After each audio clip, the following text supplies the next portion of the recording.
When someone you love vanishes without a trace, you want answers. You need to know what happened. But sometimes the truth is buried so deep beneath layers of deception and secrets that nothing appears as it should. This is the story of Suzanne Morphew, a case that shocked Colorado and captivated the nation. What began as a missing person report on Mother's Day would unravel into one of the most complex criminal investigations in recent memory. And as we dig deeper into this twisted tale, you'll discover that every assumption, every theory, every piece of evidence tells a story far more sinister than anyone could have imagined. Picture this. It's Mother's Day, May 10th, 2020. The sun is shining over the picturesque mountain town of Salida, Colorado. Families are gathering for brunches and celebrations, but in one house, something is terribly wrong. Suzanne Morphew, a 49-year-old mother of two, has gone missing. Her husband Barry says she went for a bike ride and never came home. Sounds simple enough. Right. But as investigators would soon learn, nothing about this case would be simple. Suzanne wasn't just any ordinary woman. She was described by those who knew her as radiant, full of life, someone who lit up every room she entered. She had moved to Colorado from Indiana with her husband Barry in 2018, seeking a fresh start in the beautiful Rocky Mountains. They appeared to be living the American dream. Barry owned a successful landscaping business. They had a stunning home, 2 daughters, and from the outside, everything looked perfect. But as any investigator will tell you, appearances can be devastatingly deceiving. The Morphews had roots that ran deep. They met in high school in Alexandria, Indiana. Barry was a star baseball player who even got drafted by the Toronto Blue Jays before an injury ended his professional dreams. Suzanne was the homecoming queen type, beautiful and popular. They seemed like the perfect match. After attending Purdue University together, they married in 1994 and built what appeared to be a solid life. Barry started his landscaping business while Suzanne taught middle school before becoming a full-time mother to their daughters, Mallory and Macy. But by 2018, cracks were starting to show. The move to Colorado was supposed to be a new beginning, a chance to strengthen their family bonds and maybe save their marriage. They told friends they wanted to be closer to their older daughter Mallory, who was attending college. What they didn't tell people was that their marriage was falling apart behind closed doors. Now, let's talk about that fateful Mother's Day. According to Barry, everything was normal that morning. He claims he left early for a construction job in Broomfield, about 3 hours away from their Salida home. He says the last time he saw Suzanne, she was sleeping peacefully in their bed. It wasn't until later that day, when their daughters couldn't reach their mother, that alarm bells started ringing. When neighbors were asked to check on Suzanne, they found something disturbing. Her car was in the driveway, but she was nowhere to be found. Her mountain bike was missing, which led everyone to assume she had gone for one of her regular rides through the beautiful Colorado terrain. Suzanne was known to be an avid mountain biker, someone who took full advantage of the stunning landscape around their home. But then came the first red flag. Suzanne's bike was found at the bottom of a ravine, not far from their house. Now, if you're thinking this sounds like a terrible accident, you're not alone. That was everyone's initial assumption. Mountain biking can be dangerous, especially on unfamiliar terrain. But here's where things get interesting. The bike showed no signs of damage, no scratches, no dents, nothing that would indicate a serious crash. Even more puzzling, Suzanne's helmet was discovered about a mile away from the bike, on the opposite side of Highway 50. It appeared as though someone had thrown it from a moving vehicle. This wasn't adding up. if Suzanne had an accident? Why was her gear scattered in different locations? Why was there no blood, no signs of struggle, no indication that she had been injured? As local law enforcement began their investigation, they quickly realized they weren't dealing with a simple accident. The scene appeared to be staged. Someone wanted it to look like Suzanne had crashed her bike, but the evidence wasn't supporting that theory. Investigators found her sunglasses and hydration backpack in her Range Rover, along with her driver's license and credit cards. The only thing missing was her cell phone. This is where Barry's behavior starts to raise eyebrows. When you lose someone you love, especially under mysterious circumstances, most people are desperate for answers. They cooperate fully with police. They organize search parties. They do everything in their power to find their missing loved one. Barry did some of these things, but his actions were unusual. For starters, Barry gave interview after interview to investigators. We're talking about 30 to 40 separate interviews with everyone from local detectives to FBI agents. Now, here's the thing that any defense attorney will tell you when you're innocent. You get a lawyer and you keep your mouth shut. When you're guilty, sometimes you can't stop talking because you think you can convince everyone of your innocence. Barry kept talking. During these interviews, Barry shared his theories about what might have happened to Suzanne. First, he suggested she might have been attacked by a mountain lion. When that theory fell apart due to lack of evidence, he moved on to other possibilities. But his explanations kept changing, and investigators noticed inconsistencies in his story. Meanwhile, the community rallied around the search effort. Suzanne's brother Andrew organized citizen search parties. Volunteers combed through miles of rugged terrain, hoping against hope to find her alive. Local radio host Dan Ridenour covered the story extensively, and the case became the biggest news in Colorado. Everyone wanted to know where was Suzanne Morphew. As days turned into weeks, and weeks turned into months, the investigation took on new dimensions. Barry offered a substantial reward for information leading to Suzanne's return, eventually doubling it to $200,000. But behind the scenes, investigators were uncovering secrets that would change everything. You see, the Morphew's marriage wasn't just troubled, it was toxic. Text messages recovered from Suzanne's phone painted a picture of emotional and physical abuse.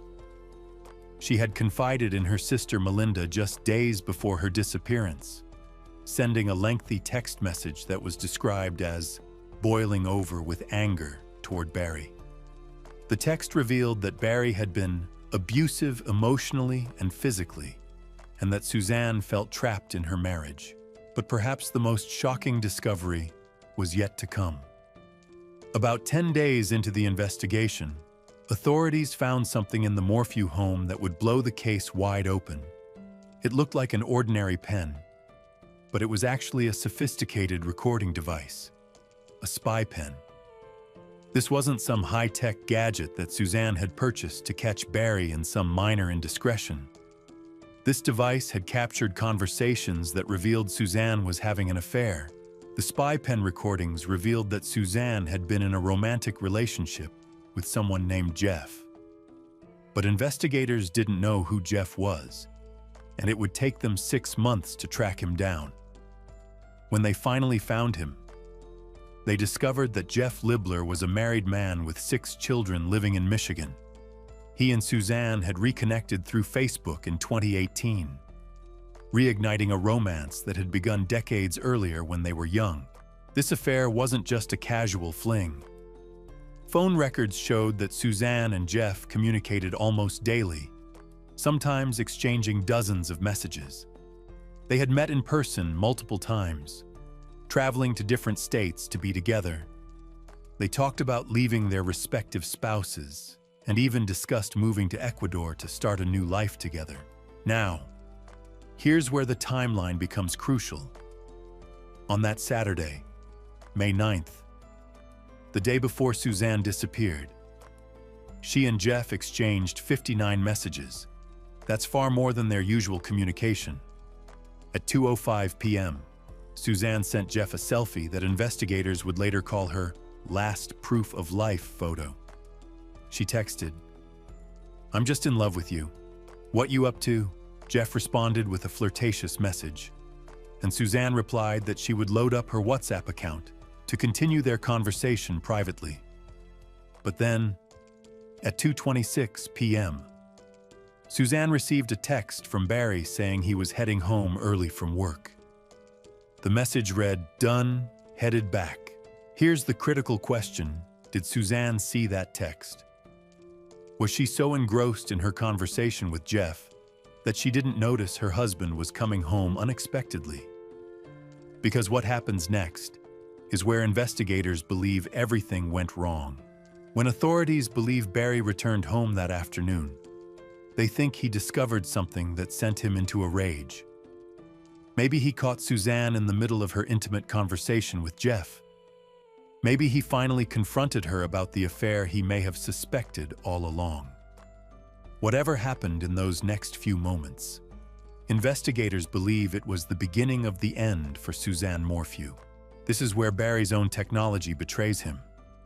His cell phone data shows something investigators find extremely suspicious. From 2:47 p.m. until 10:17 p.m. that evening, Barry's phone goes into airplane mode for nearly 8 hours. Think about that for a moment. In today's world, who turns their phone off for 8 hours straight? Especially someone who owns a business and has employees and family members who might need to reach them. When investigators asked Barry about this mysterious gap in his phone activity, he claimed he was having issues with his phone service. But here's what makes this even more suspicious during this same time period. His phone shows unusual pinging activity around his property before it goes dark. The phone appears to be moving all around the outside of his house, as if someone was chasing something or someone. When pressed about this strange phone activity, Barry came up with what investigators would later call one of the most bizarre alibis in criminal history.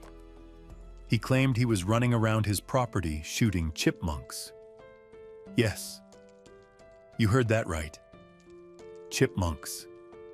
According to Barry, these small rodents were such a nuisance around his house that he spent hours that day hunting them down with a rifle.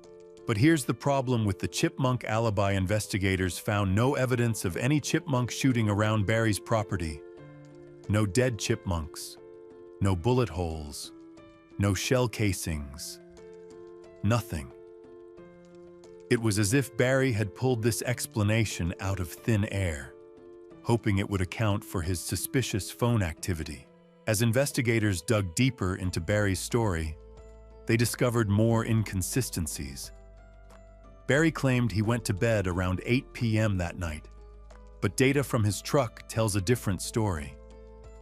The vehicle's computers show that the truck was put in reverse and moved about 96 feet closer to the house around 9:30 p.m. Why would Barry need to move his truck closer to the house if he was already asleep? Investigators believe this is when he loaded Suzanne's body into the vehicle. The next morning, Mother's Day, Barry says he woke up early to drive to a construction job in Broomfield. He told investigators he set his alarm for 4:30 a.m. and left the house by 5. But once again, the truck's data doesn't match his story. The computers show someone was opening and closing the truck's doors around 3:30 a.m., suggesting Barry left much earlier than he claimed. Here's where things get really interesting. Barry told agents that when he left his house that morning, he took a left turn instead of a right, even though the right turn would have been the direct route to his job site. Why? Because he claimed he saw a herd of elk and, being a hunter, wanted to get a closer look. This might seem like an innocent detail, but it becomes significant when you realize that Suzanne's bike helmet was found in that exact direction. Investigators believe Barry took that left turn to dispose of the helmet. But the most damning evidence comes from what happened next. Using cutting-edge vehicle forensics technology, investigators were able to track Barry's movements throughout that Mother's Day morning. What they discovered was shocking. Barry made multiple stops at various dumpsters and trash cans throughout the Denver area. Security footage shows him at a bus stop, a hotel, a McDonald's, a Men's Warehouse parking lot, and back to the hotel again. Each time, he's disposing of something in the trash. When confronted about these suspicious trash runs, Barry had an explanation that investigators found hard to believe. He claimed he was simply being frugal, disposing of work-related junk rather than paying landfill fees. But think about this logically. If you're just throwing away ordinary work debris, why would you need to visit 5 different locations? Why not just use one dumpster? The surveillance footage shows Barry methodically visiting these disposal sites, but investigators could never see exactly what he was throwing away. By the time they tracked down these locations, the garbage had already been collected and was long gone. This timing seems almost too convenient to be coincidental. After disposing of what investigators believe was evidence, Barry checks into his hotel room and stays there for several hours. But even there, suspicious details emerge.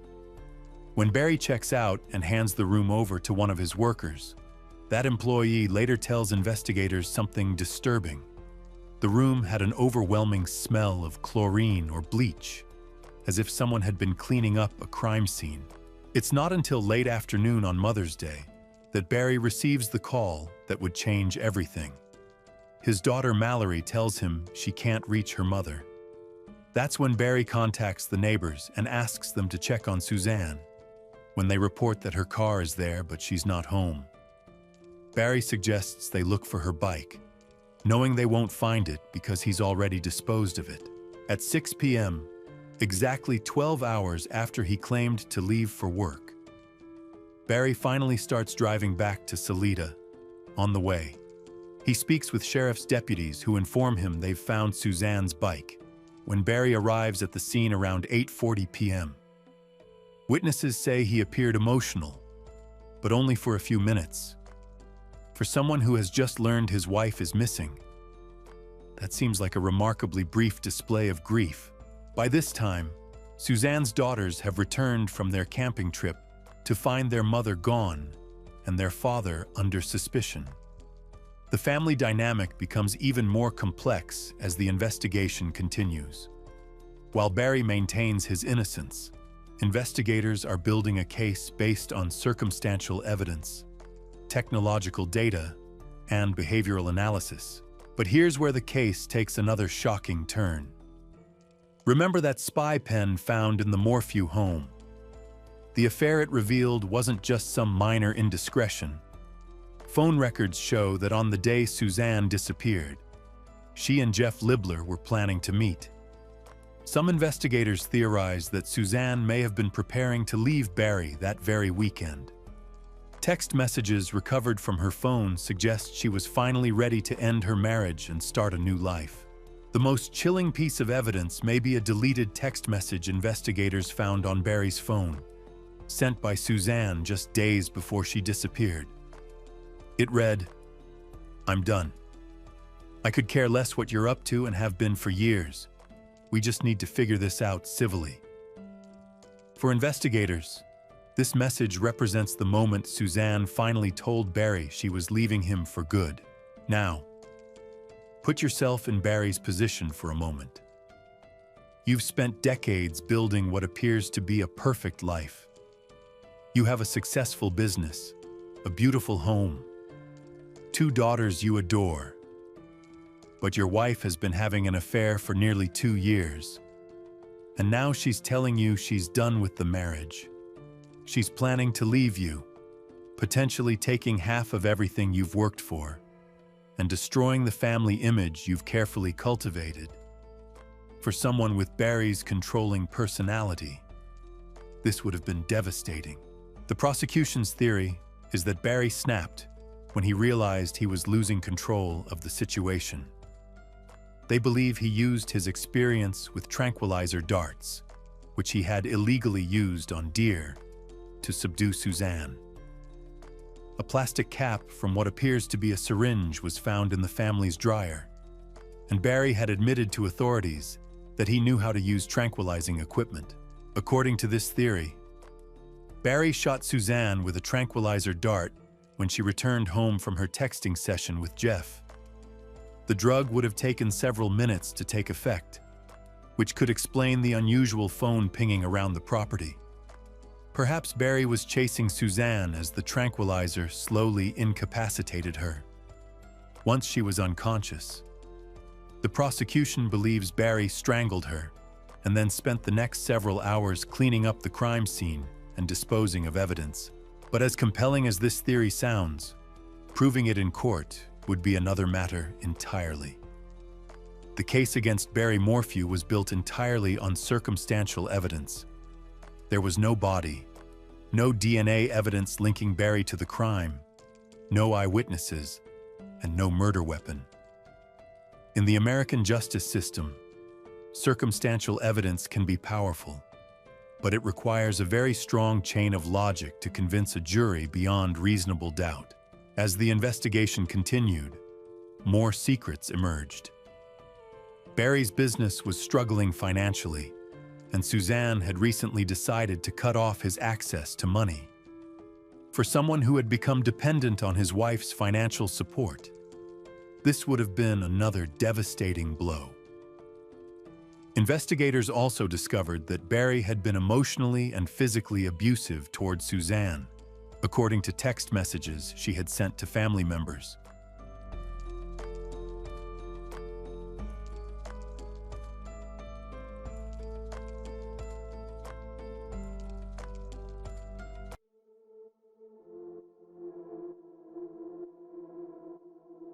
Shirley Seitz grew up in northern Alabama, a region known for its small churches lining the roads and the sounds of gospel music filling Sunday mornings.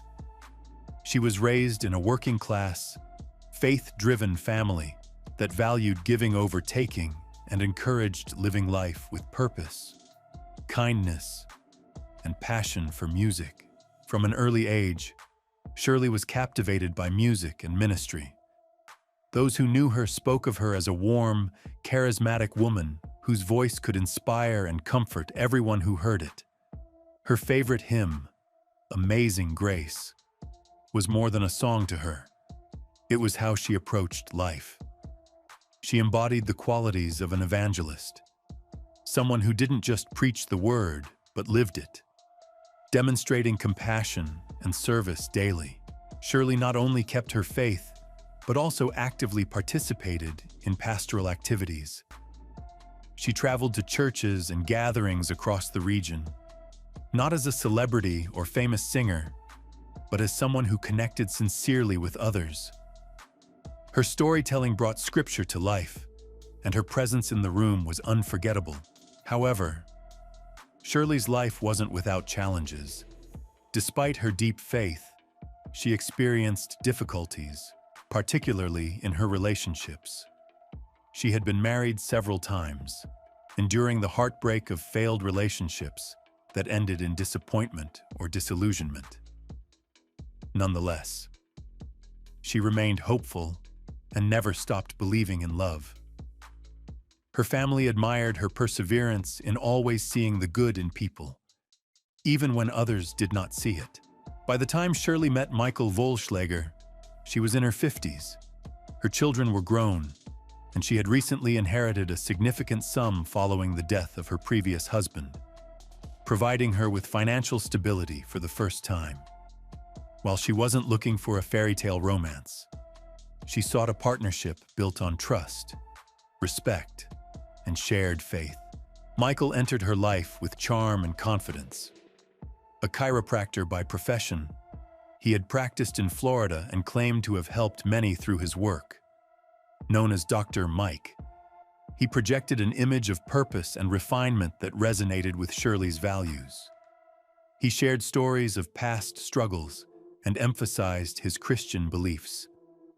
To Shirley, who had always seen herself as a healer, Michael seemed like someone deserving of redemption, and she wanted to give him that chance.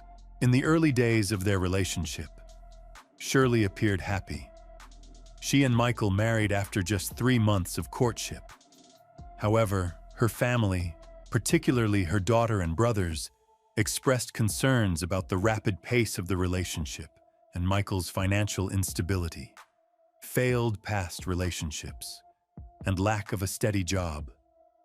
Despite their reservations, Shirley asked them to trust her judgment. After their marriage, Shirley and Michael moved into a small house in Loxley, South Alabama, on a street with the charming name Camelot. For Shirley, the name symbolized hope for a lifetime of happiness. She sought to create a peaceful life filled with prayer, music, and visits from loved ones. Shirley supported Michael financially in the beginning, covering expenses for their home, furniture, and vehicle, viewing these as acts of love rather than burdens.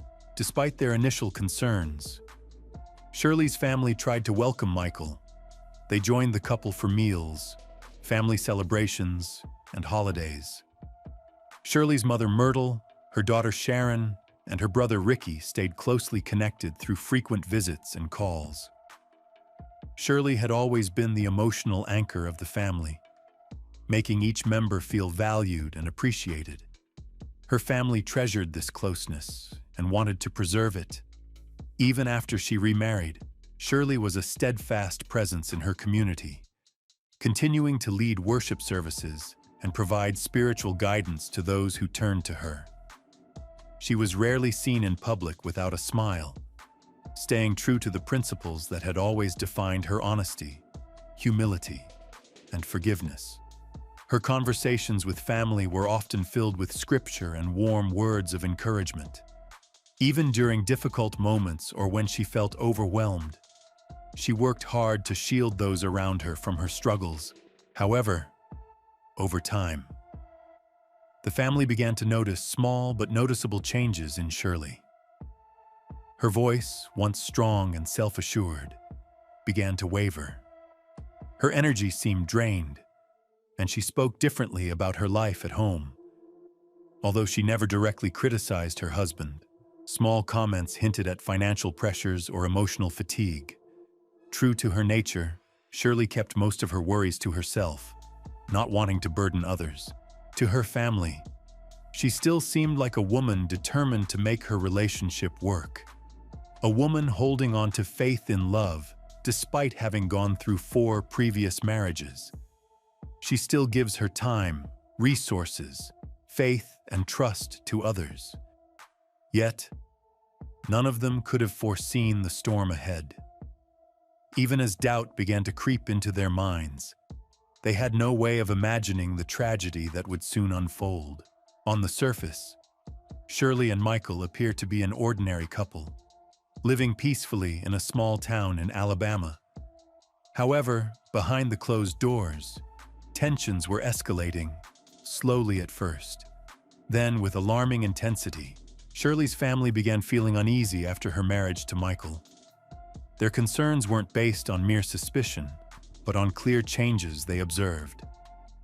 Shirley, once vibrant with joy and spiritual energy, seemed to be retreating from her old self. Her phone calls became less frequent. She stopped visiting her family as frequently, and her daughter Sharon noticed how she avoided questions about Michael and their finances. Unbeknownst to her family, Shirley had been almost entirely supporting Michael. He had no steady job or reliable source of income, yet his financial demands continued to grow. Shirley used the life insurance money from her late husband to sustain their life together, paying for their home, buying him a truck, and helping him with overdue bills. What began as generosity on Shirley's part eventually turned into an expectation, and finally, an obligation. As the financial strain increased, emotional distance followed. Michael began pressuring Shirley for more money, and while she initially resisted quietly, her unease began to show. In conversations with her daughter and mother, she cautiously shared her concerns. In a phone call, she mentioned that Michael was very upset when she brought up the bills. However, her reluctance to elaborate left her family unaware of the full extent of the trouble. The last time Shirley was seen alive was March 21, 2010. That night, during their conversation, she told her daughter Sharon that she loved her, without any urgency. The following day, she stopped answering her phone, which was unlike her. Sharon grew anxious. Her mother never went silent without reason.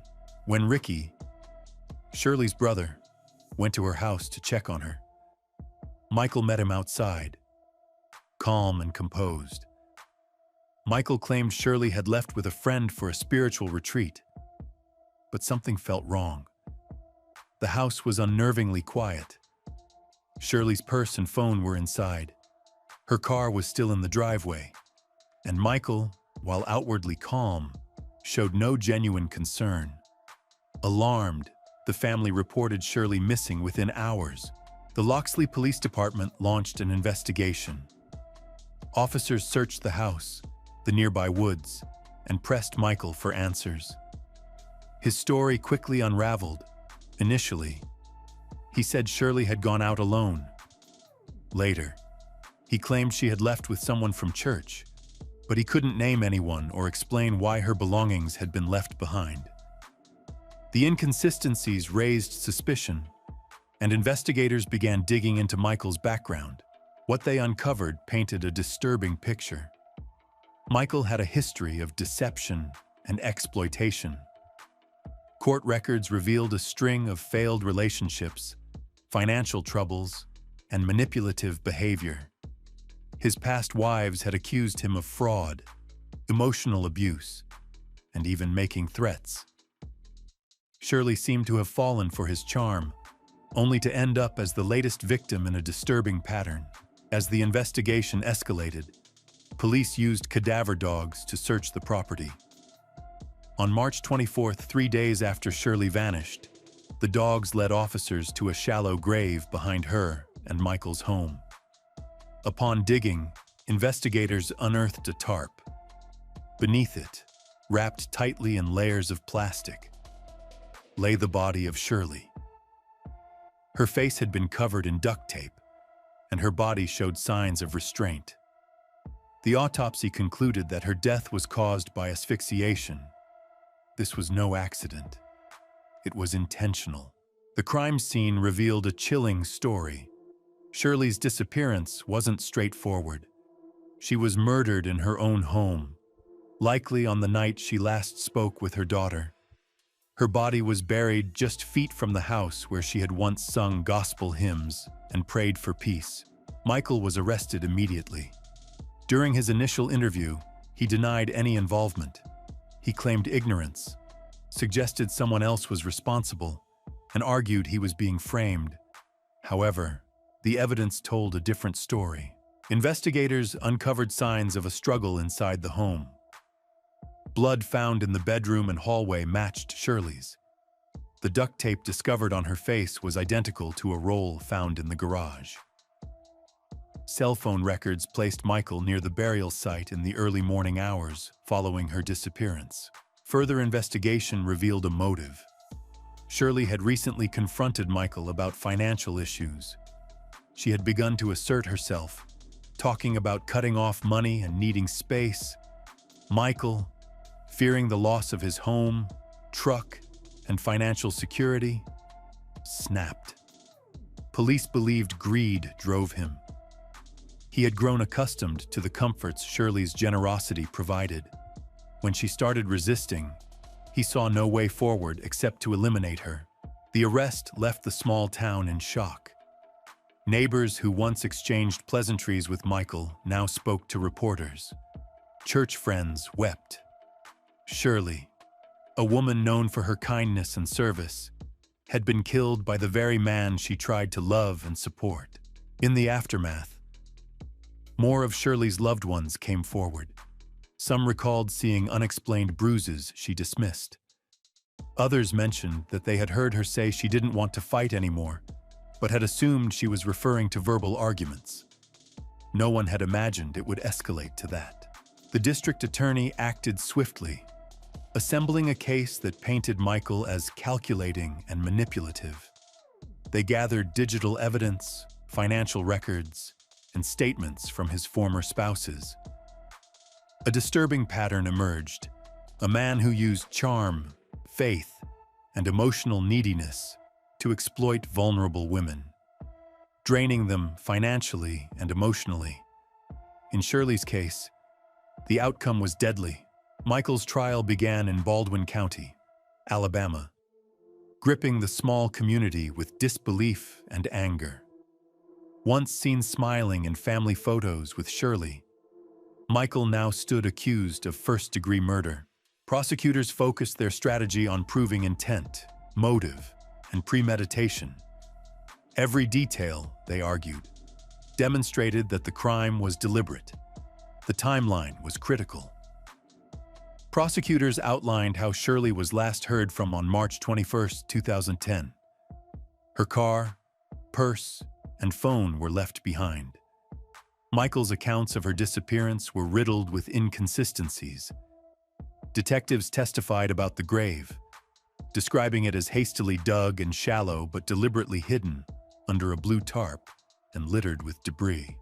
Medical experts confirmed Shirley's death resulted from asphyxiation, likely due to the duct tape wrapped around her face. Gruesome crime scene photos were shown in court, depicting Shirley's bound and wrapped body buried close to her home. The images were unbearable for her family, with some leaving the courtroom, while others silently leaned on one another for support. Financial records presented by the prosecution revealed that Shirley had been funding Michael's lifestyle, covering expenses like the mortgage and his truck. Her daughter Sharon and brother Ricky testified that Shirley had grown increasingly frustrated in the weeks before her death. She had started setting boundaries, saying no more often, and shared that she was contemplating changes in her life. Prosecutors argued that these actions triggered Michael's fear of losing his financial support, leading him to commit murder out of desperation. This case struck the core of the close-knit community, as neighbors mourned the loss of Shirley, generous, loving, and undeserving of what happened. Michael's defense team presented an alternative perspective. While they didn't dispute that Shirley was dead or that her body was discovered on Michael's property, they argued that her death wasn't premeditated. They claimed the tragedy resulted from an argument that spiraled out of control, causing Michael to act out of panic rather than calculated intent. They sought to depict him as an emotionally distraught man, overwhelmed and desperate, rather than a deliberate murderer. However, the jury also heard testimony from Michael's former spouses, which painted a vastly different and more disturbing picture. Two women described a history of manipulation in Michael's past relationships, including financial control, emotional abuse, and subtle threats. While the court carefully limited the scope of these testimonies, they underscored a consistent narrative. Michael appeared outwardly charming, but behaved very differently in private. Michael chose not to testify in his defense, leaving his legal team to rely solely on cross-examination and closing arguments to raise doubt. Ultimately, the evidence was overwhelming, the inconsistencies impossible to ignore, and the tragedy undeniable. After only a few hours of deliberation, the jury delivered its decision. Michael Wohlschlager was found guilty of first-degree murder. He was sentenced to life imprisonment without the possibility of parole. For Shirley's family, the verdict brought some measure of justice, but no peace. No ruling could reverse the events or bring Shirley back. The courtroom offered something the family had sought since her disappearance: certainty. In that moment, they knew what had happened, even if it couldn't undo their loss. In Loxley, Alabama, a quiet, close-knit community, life eventually returned to its regular pace. Yet Shirley's absence left a void that could never be filled. Her death cast a long shadow over the town she had once served so faithfully. Her voice, once a source of praise and worship, lived on only in the memories of those who loved her. Shirley's family bore a layered grief. There was the pain of losing a mother, younger sister, and daughter. But there was also the agony of hindsight. They had felt uneasy about her quick marriage to Michael, worried about her silences, and ignored instincts that something was wrong. Despite all this, Shirley had never asked for help, a fact that haunted them deeply. She had always been the one others leaned on for support, for strength, and when she needed help herself, she chose to carry the burden alone. Shirley's daughter, Sharon, who used to call her mother daily, later admitted that she wished she had tried harder to visit earlier. However, her mom always gave the impression that everything was fine, even when it wasn't. Sharon's words expressed a poignant pain shared by many families of victims, a mix of loss and helplessness. In the churches where Shirley once led congregations in song, vigils were held in her memory. Beneath her photograph, candles flickered as pastors spoke of forgiveness, strength, and justice. They also stressed vigilance, warning how evil can often disguise itself with charm and kindness. Michael Wolschlager would spend the rest of his life behind bars, with no chance of parole or appeals to undo his actions. While legal justice was served, the deeper wound, the loss of Shirley and all she brought to the world, remained unhealed. Shirley lived her life rooted in faith, believing in redemption, second chances, and the goodness of others. Ironically, it was this unwavering trust that cost her everything. But it also defined her legacy. For those who loved her, it was this light, her faith, resilience, and quiet strength that they carried forward.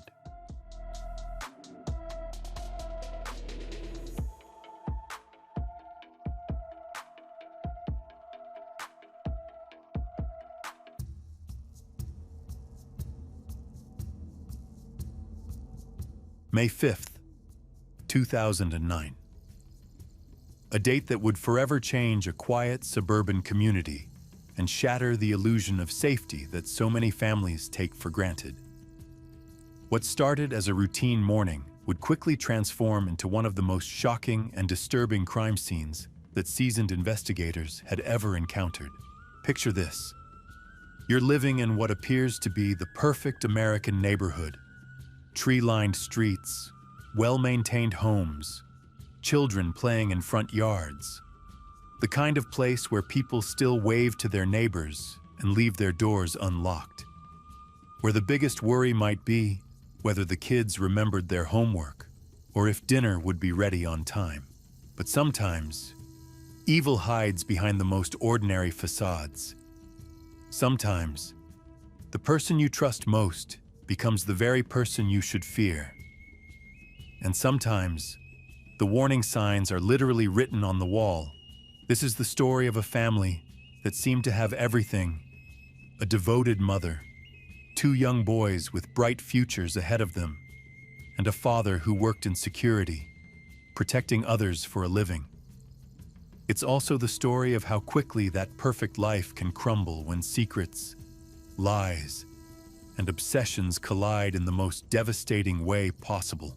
The morning began like countless others in Columbia, Illinois, a small community just outside St. Louis, where neighbors knew each other by name and children rode their bikes safely through quiet subdivisions. It was the kind of place where violent crime seemed impossible, where families moved to escape the dangers of city life. Christopher Coleman had left his house that morning around 5:40, heading to the gym as part of his regular routine. His wife Sherry and their two sons, 11-year-old Garrett and 9-year-old Gavin, were still sleeping peacefully in their beds. Or at least, that's what everyone believed at the time. By 7 in the morning, Chris was trying to reach his family by phone. When nobody answered, concern began to creep in. After all, Sherry should have been awake by then, getting the boys ready for school, going through the familiar morning rituals that define family life. What happened next would expose a web of deception so twisted and cruel that it would challenge everything this community thought they knew about the people living among them. Detective Justin Barlow lived just across the street from the Coleman family.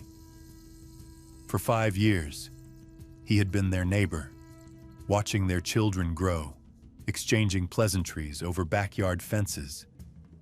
When Chris called that morning, asking someone to check on his family, Barlow had no idea he was about to walk into a nightmare. The house looked normal from the outside. Nothing seemed out of place. The kind of suburban home you'd see in any middle-class neighborhood across America. But appearances, as we're about to discover, can be devastatingly deceiving. Barlow approached the front door first, peering through windows, looking for any sign of the family inside. When that revealed nothing, he made his way around to the basement area. That's when he noticed something that would prove to be crucial to understanding how this horror unfolded. A basement window was open, not just unlocked, but actually open, in a house where the family had been receiving death threats, where security should have been paramount. This detail would later raise serious questions about what really happened that night. The detective entered through the basement, making his way up the stairs toward the main floor of the house. The first thing that hit him wasn't what he saw, but what he smelled. The sharp, acrid scent of spray paint hung heavy in the air, creating an atmosphere of dread before he even understood why. As he reached the main floor and turned toward the kitchen area, Barlow encountered something that would haunt him for the rest of his career. Scrawled across the walls in red spray paint were messages that seemed torn from the darkest corners of human imagination. Words like "punished" stared back at him, written in what appeared to be the hand of someone consumed by rage and hatred. These weren't random acts of vandalism. These messages had a purpose, a meaning that would become clear as the investigation unfolded. They were meant to tell a story, to point investigators in a specific direction, to create a narrative that would explain the unspeakable acts that had taken place in this suburban home. But Detective Barlow's discovery was far from over. Following the trail of disturbing messages, he made his way upstairs to the bedrooms where the family should have been sleeping safely. What he found there would shake this small community to its core and launch one of the most intensive investigations in the region's history. The scene upstairs was one of calculated brutality, masked by an attempt to stage something else entirely. 3 lives had been taken during the night, each victim found in their own bedroom, each having met their end in the place where they should have felt most secure. Sherry Coleman, 31 years old, was discovered in the master bedroom. Her 2 young sons, Garrett and Gavin, were found in their respective rooms, their lives cut short before they had barely begun to live them. The method used to end their lives was particularly disturbing, suggesting an intimate knowledge of the victims and a level of planning that went far beyond a random act of violence. But perhaps most chilling of all were the additional messages left throughout the house. More spray-painted words that seemed designed to tell a specific story about who might have committed these acts and why. Messages that would initially lead investigators down one path, only to have the evidence eventually point in a completely different direction. The phrase, "You have paid," was found leading up the staircase, as if marking a trail toward the bedrooms where the victims lay. It was a message that suggested retribution, that these deaths were somehow justified in the mind of whoever wrote those words. As word spread through the neighborhood that morning, the peaceful suburban community of Columbia was transformed into something resembling a war zone. Police cars, ambulances, and crime scene investigators descended on what had been a quiet residential street. Neighbors emerged from their homes, many still in their pajamas, trying to understand what could have happened to the family they all knew and respected. The Coleman family had seemed to embody everything that made this community special. Chris worked in security for a prominent religious organization, providing protection for high-profile events and traveling around the world in service of his faith. Sherry was a devoted mother who had put her own career aside to focus on raising their two boys. Garrett and Gavin were the kind of children that made adults smile when they saw them playing in the front yard. Polite, well-mannered, always ready to help a neighbor or lend a hand with yard work, they were active in local sports, did well in school, and seemed to have unlimited potential ahead of them. This was not the kind of family that anyone would expect to become victims of such brutal violence. They were pillars of their community, respected by neighbors, and seemingly living the American dream in a place where dreams were supposed to come true safely. But as investigators would soon discover, beneath the surface of this perfect family portrait lay secrets that would shock everyone who thought they knew the Colemans. Secrets about relationships, about deception, and about a plan so methodical and cruel that it would challenge everything people believed about human nature. The death threats that had been arriving at the Coleman home for months suddenly took on new significance. Were these murders the result of Chris's work in security? Had someone targeted his family as a way to get to the prominent religious figure he protected? Or was there something else entirely at play here? As investigators began piecing together the timeline of that horrific morning, questions started mounting faster than answers. The major case squad was called in immediately, bringing together 25 of the most experienced detectives from across the region. This wasn't just another crime scene.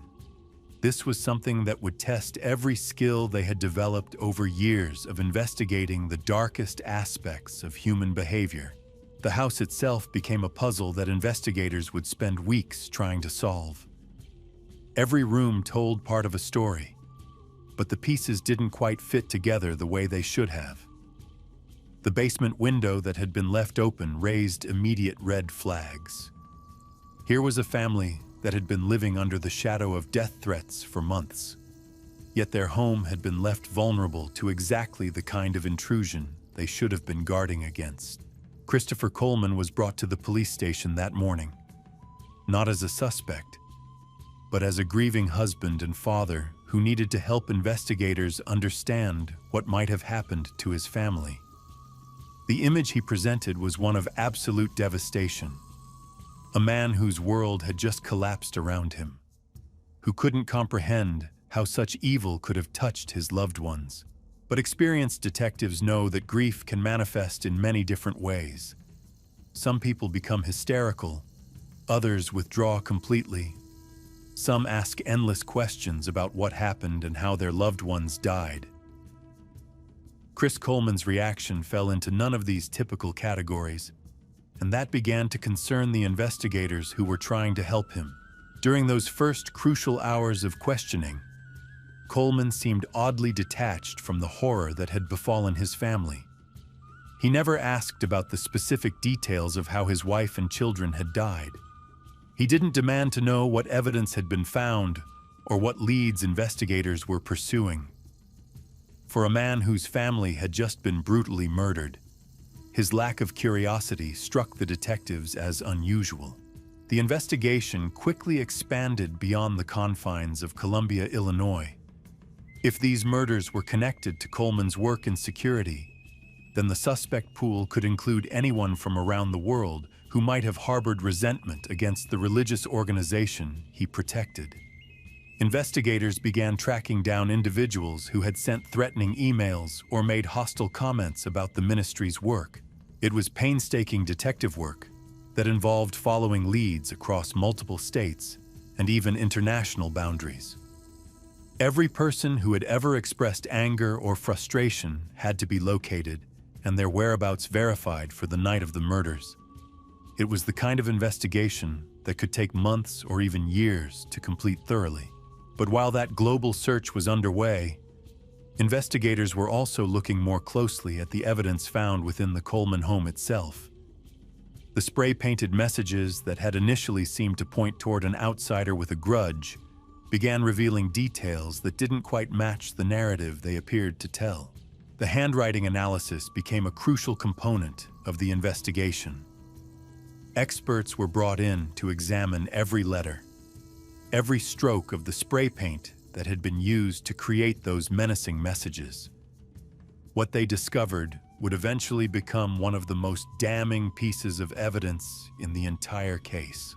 Meanwhile, the community of Colombia was struggling to come to terms with the reality that such violence could occur in their peaceful neighborhood. Parents began walking their children to school instead of letting them go alone. Neighbors started locking doors that had remained open for years. The sense of security that had drawn so many families to this area was shattered in a single morning. Local churches organized prayer vigils and support groups for families who were having trouble explaining to their children how something so terrible could happen to people they knew. The psychological impact rippled through the entire community, affecting not just those who knew the Colemans personally, but anyone who had ever felt safe in their own home. As the investigation progressed, detectives began uncovering aspects of Christopher Coleman's life that painted a very different picture than the one his neighbors and community members had known. Phone records, computer files, and financial documents started revealing a complex web of relationships and motivations that had nothing to do with religious extremists or international threats. The death threats that had been arriving at the Coleman home for months suddenly took on a different significance as investigators dug deeper into their origins. Computer forensics experts were brought in to trace the digital footprints of these threatening messages, and what they discovered would turn the entire investigation on its head. Every email, every letter, every threatening communication was subjected to the most advanced analysis available. The technology existed to trace these messages back to their source, to determine not just where they had come from, but what devices had been used to create them. The results of this analysis would prove to be absolutely devastating to the narrative that had initially seemed so obvious. As weeks turned into months, the investigation revealed layer after layer of deception that went far beyond anything investigators had initially imagined. This wasn't just a case of a family being targeted by strangers. This was something far more personal, far more calculated, and far more disturbing than anyone in Colombia could have anticipated. The perfect family that neighbors had admired was revealed to be struggling with issues that nobody outside their home had ever suspected. Financial pressures, relationship problems, and personal conflicts that had been carefully hidden behind a facade of suburban normalcy. The kind of problems that millions of families face, but that in this case had escalated to unthinkable consequences. Detective work of this magnitude requires not just technical expertise, but also the ability to understand human psychology and motivation.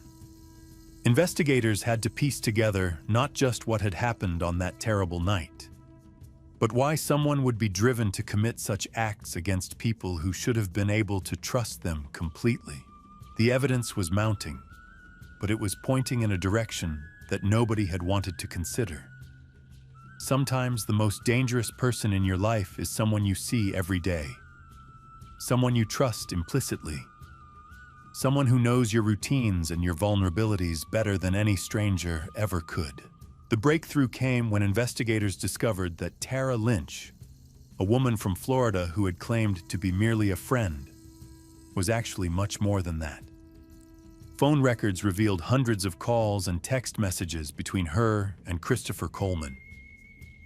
Credit card statements showed trips they had taken together.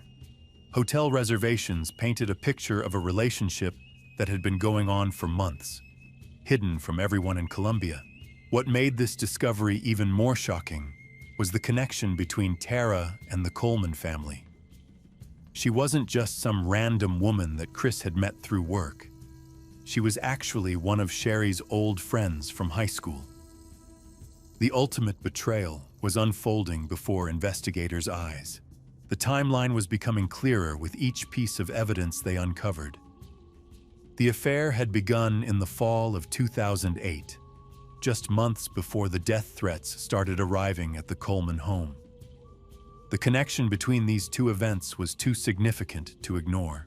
Computer forensics revealed something that would prove absolutely crucial to the case. Those threatening emails that had initially pointed investigators toward international suspects had actually originated from Christopher Coleman's own laptop.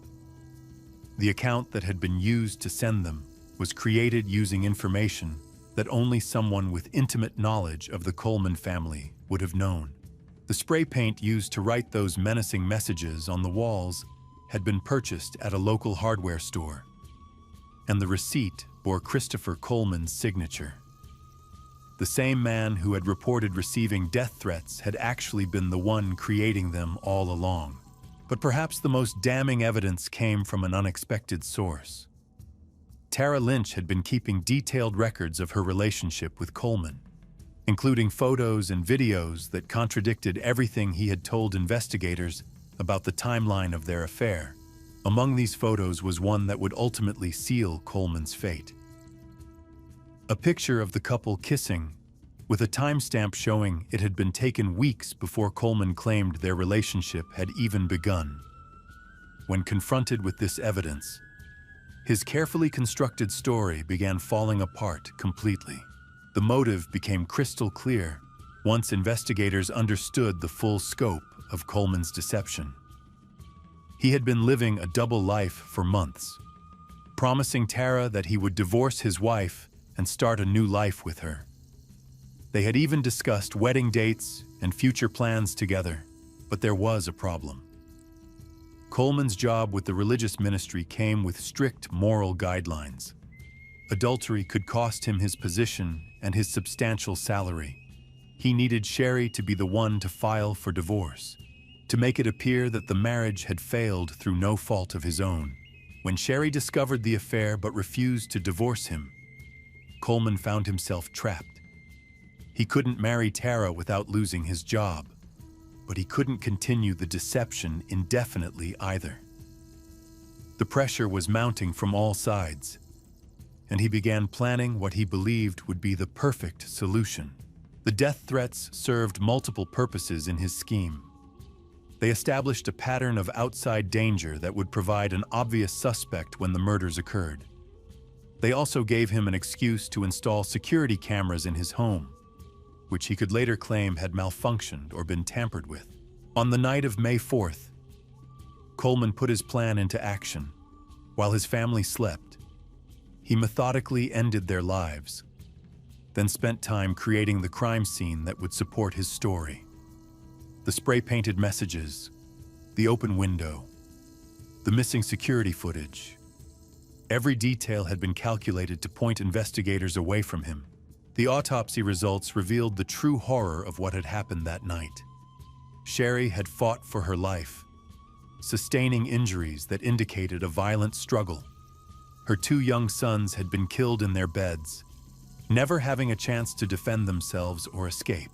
Physical evidence on Coleman's body told the story of that final confrontation with his wife. Scratches on his arms matched the defensive wounds found on Sherry's hands. DNA evidence linked him directly to the crime scene, despite his attempts to clean up afterward. When Christopher Coleman was finally arrested and charged with 3 counts of first-degree murder, the community's shock was palpable. This was a man they had trusted, respected, and admired. The revelation that he had been capable of such calculated evil shattered their faith in their own judgment about human nature. The trial that followed would captivate the nation and force everyone to confront uncomfortable truths about the capacity for deception that exists within seemingly ordinary people. The evidence presented painted a picture of a man so consumed by selfishness and obsession that he was willing to destroy everything and everyone who stood in the way of his desires. In the end, justice was served. Christopher Coleman was convicted on all counts and sentenced to life in prison without the possibility of parole. But for the community of Columbia, for Sherry's family and friends, and for everyone who had known and loved Garrett and Gavin, no verdict could ever truly heal the wounds left behind. The writing had indeed been on the wall, but not in the way anyone had initially understood. The real message wasn't in those spray-painted threats or staged crime scene elements. It was in the pattern of lies, the web of deception, and the cold calculation that had led a father and husband to become the very monster his family should have been protected from. This case serves as a chilling reminder that evil doesn't always announce itself with obvious warning signs. Sometimes it lives quietly among us, wearing familiar faces and maintaining respectable facades, waiting for the right moment to reveal its true nature. The most dangerous predators are often those who know us best, who understand our vulnerabilities, and who have earned our trust through years of careful deception. The community of Columbia eventually began to heal, but they never forgot the lessons learned from this tragedy. They created memorials to honor Sherry, Garrett, and Gavin, ensuring that their memory would live on long after the horror of their deaths had faded. And they remained vigilant, understanding now that safety isn't guaranteed simply by living in the right neighborhood or surrounding yourself with the right people. The writing on the wall had told a story, but it wasn't the story anyone expected to read.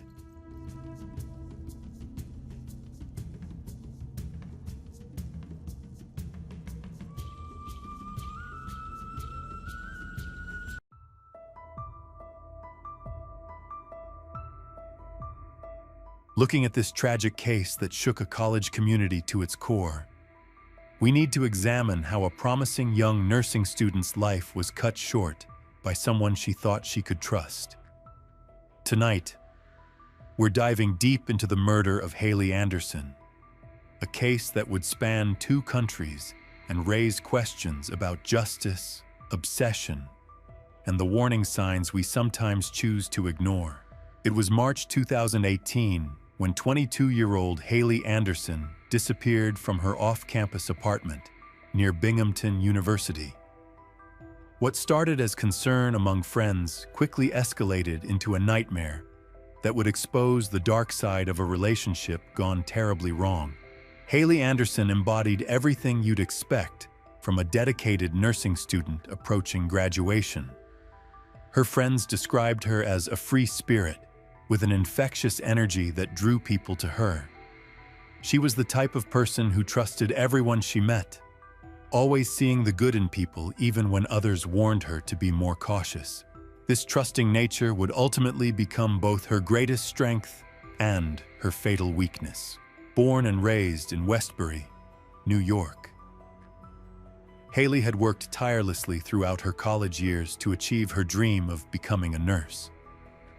By March 2018, graduation was just around the corner, and she had already secured a nursing position back home. Her mother, Karen, was planning a celebration party, excited to have her daughter close again after years of college life upstate. But Haley's plans extended far beyond that first job. She dreamed of traveling to California, buying a hippie van, and working as a traveling nurse while exploring the country. It was a plan that perfectly captured her adventurous spirit and desire for freedom. At Binghamton University, Haley had cultivated a close group of friends who became like family to her. She lived in an off-campus apartment with roommates who knew her daily routines, her habits, and most importantly, when something was wrong. Among her social circle was Kevin Ocampo, her on-and-off boyfriend who genuinely loved her but understood that Haley wasn't ready for a serious commitment. She had made it clear that she wanted to experience freedom after graduation before settling down with anyone. It was through Kevin that Haley first encountered Orlando Tercero, a fellow nursing student who would eventually become the center of this tragic story. Orlando was born in Miami but raised in Nicaragua, coming from a well-to-do family with medical connections. His father was a physician, which likely influenced Orlando's decision to pursue nursing. By all accounts, he was a good student who worked hard during the week and enjoyed socializing on weekends. The initial meeting between Haley and Orlando happened in their nursing classes, but they didn't really connect until a party at Kevin's apartment during Haley's 4th year. Orlando and Kevin bonded over their shared Hispanic background and ability to speak Spanish, leading Kevin to invite Orlando to join his fraternity. What began as a friendship between the three of them gradually shifted into something more complicated. When Haley and Kevin took one of their breaks, Orlando crossed a line by pursuing Haley romantically. This created tension within their friend group, especially when Orlando's fraternity brothers pushed him out for getting involved with Kevin's girlfriend. The relationship between Haley and Orlando developed into its own on and off dynamic. Friends described their interactions as volatile, ranging from hysterical laughter to heated arguments. Sometimes they would avoid each other for weeks. Other times, Orlando would be staying over at Haley's apartment. But according to those closest to the situation, Haley had been crystal clear from the beginning that she didn't want a committed relationship with Orlando. She was focused on finishing school and maintaining her independence. Orlando, however, seemed to have different ideas about where their relationship was heading. Haley's roommate Josie began noticing concerning behavior from Orlando. He would show up at their apartment uninvited, sometimes just to smoke a cigarette on their porch.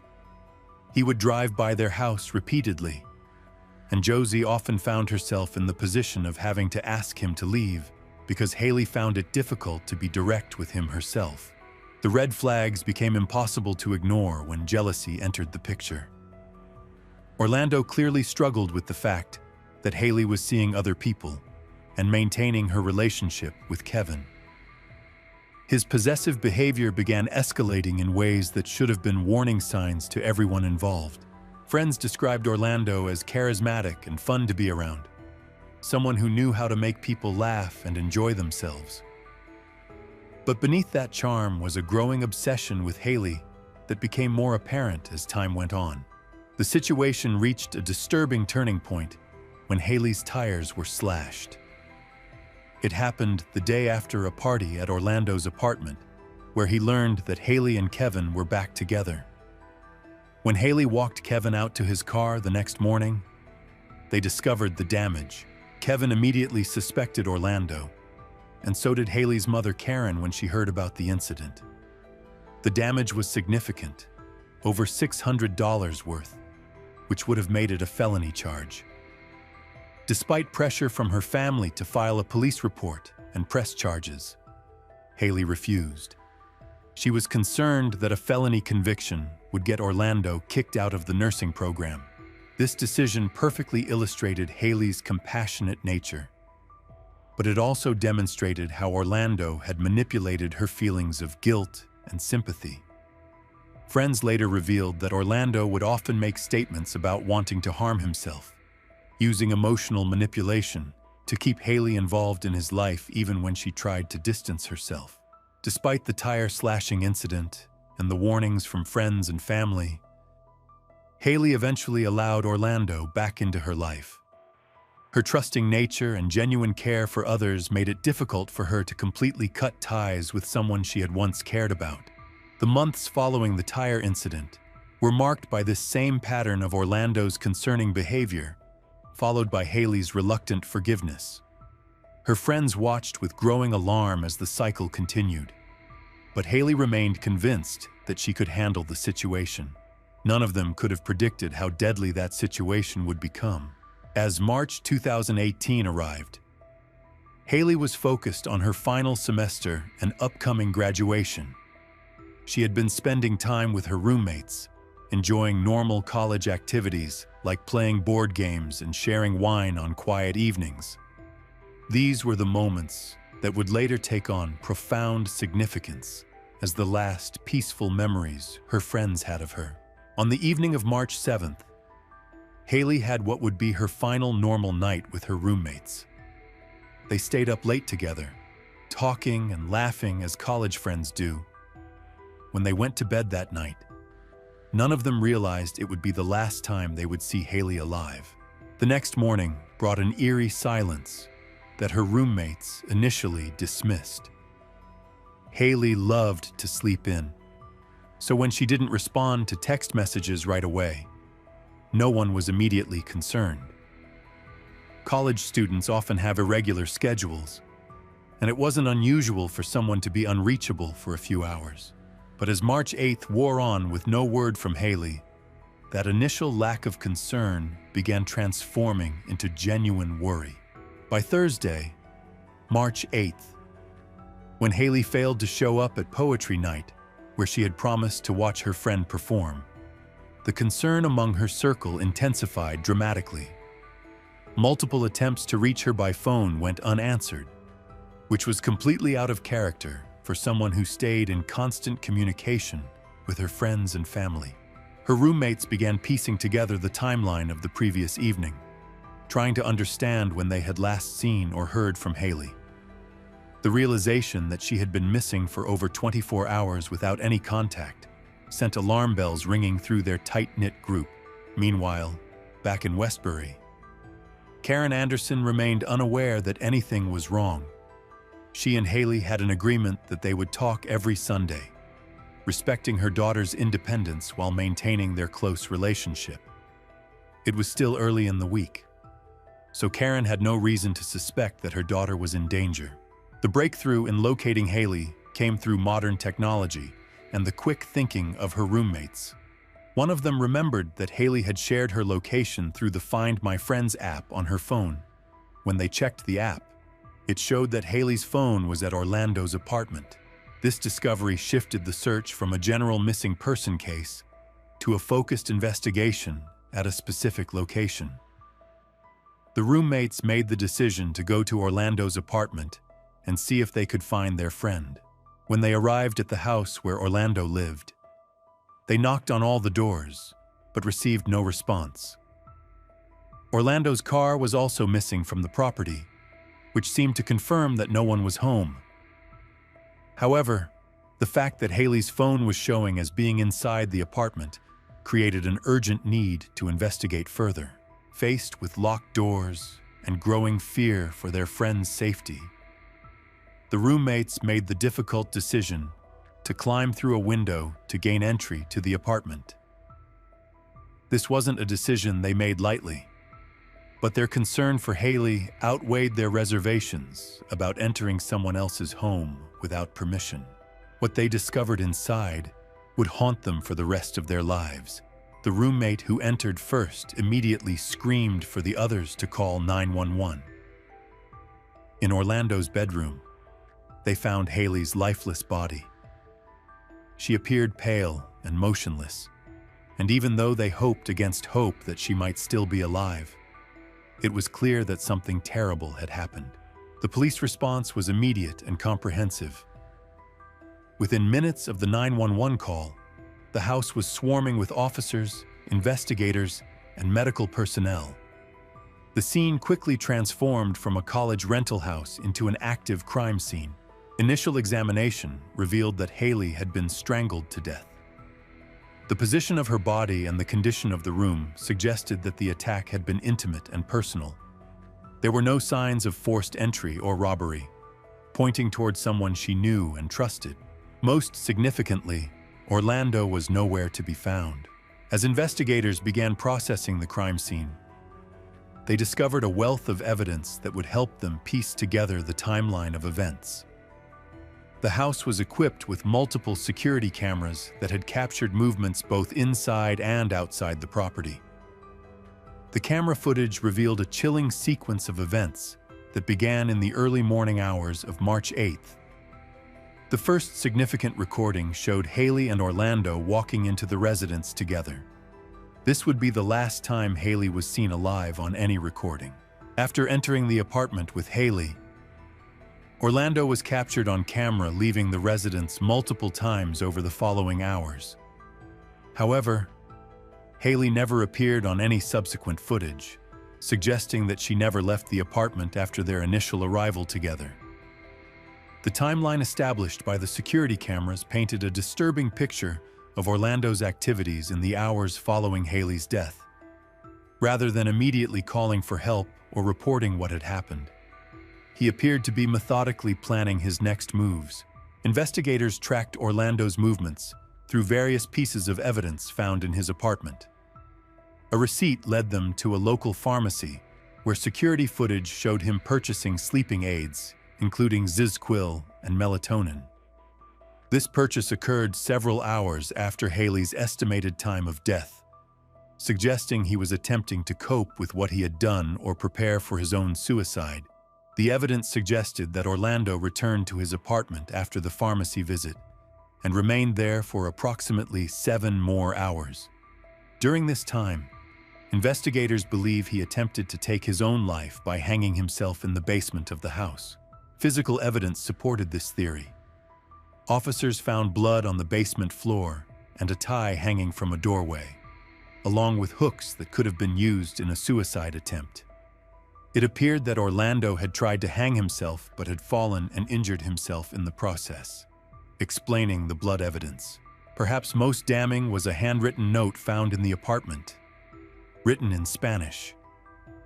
The note began with "Lamento mucho esto," which translates to "I'm really sorry about this." Orlando continued by writing that he never felt he could be capable of doing such a thing, and ended with "Father, I'll see you soon," a reference to his deceased father. This note served as both a confession and what appeared to be a suicide note, providing investigators with clear evidence of Orlando's guilt and his mental state following the crime. However, instead of following through with his apparent suicide plan, Orlando made a different choice. Approximately 16 hours before Haley's body was discovered by her roommates, security cameras captured Orlando leaving his apartment one final time, this time carrying luggage, with his head bandaged, likely from his failed suicide attempt. Orlando drove more than 3 hours to New York's JFK Airport. There, he boarded a plane that would take him back to his home country of Nicaragua, where he held dual citizenship. This flight represented Orlando's attempt to escape justice by fleeing to a country where extradition would prove complicated. His dual citizenship status meant that Nicaragua was not required to send him back to the United States to face charges, creating a potential legal nightmare for prosecutors. When District Attorney Steve Cornwell learned that Orlando had successfully fled to Nicaragua before they could arrest him, his first thought was the devastating possibility that a killer might have escaped justice permanently. The complexities of international law and extradition treaties meant that bringing Orlando back to face trial would be far from guaranteed. The case now required coordination between multiple law enforcement agencies, international cooperation, and navigation of complex legal frameworks that many local prosecutors rarely encounter.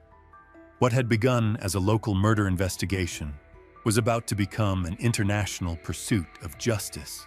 Meanwhile, the devastating news of Haley's death reached her family in the most heartbreaking way possible. Karen Anderson was at home when she noticed 2 men in a black car parked outside her house.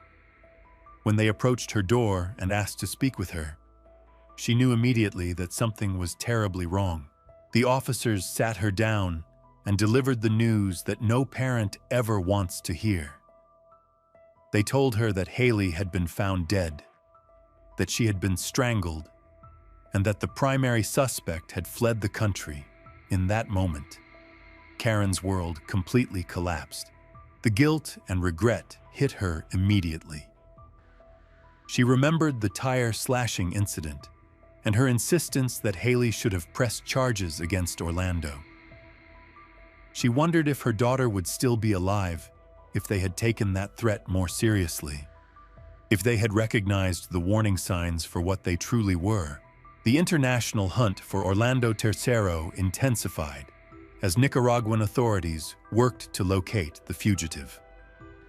Within days of his flight from New York, Orlando was tracked to his hometown of Chinandega, Nicaragua, where he had been hiding with family members.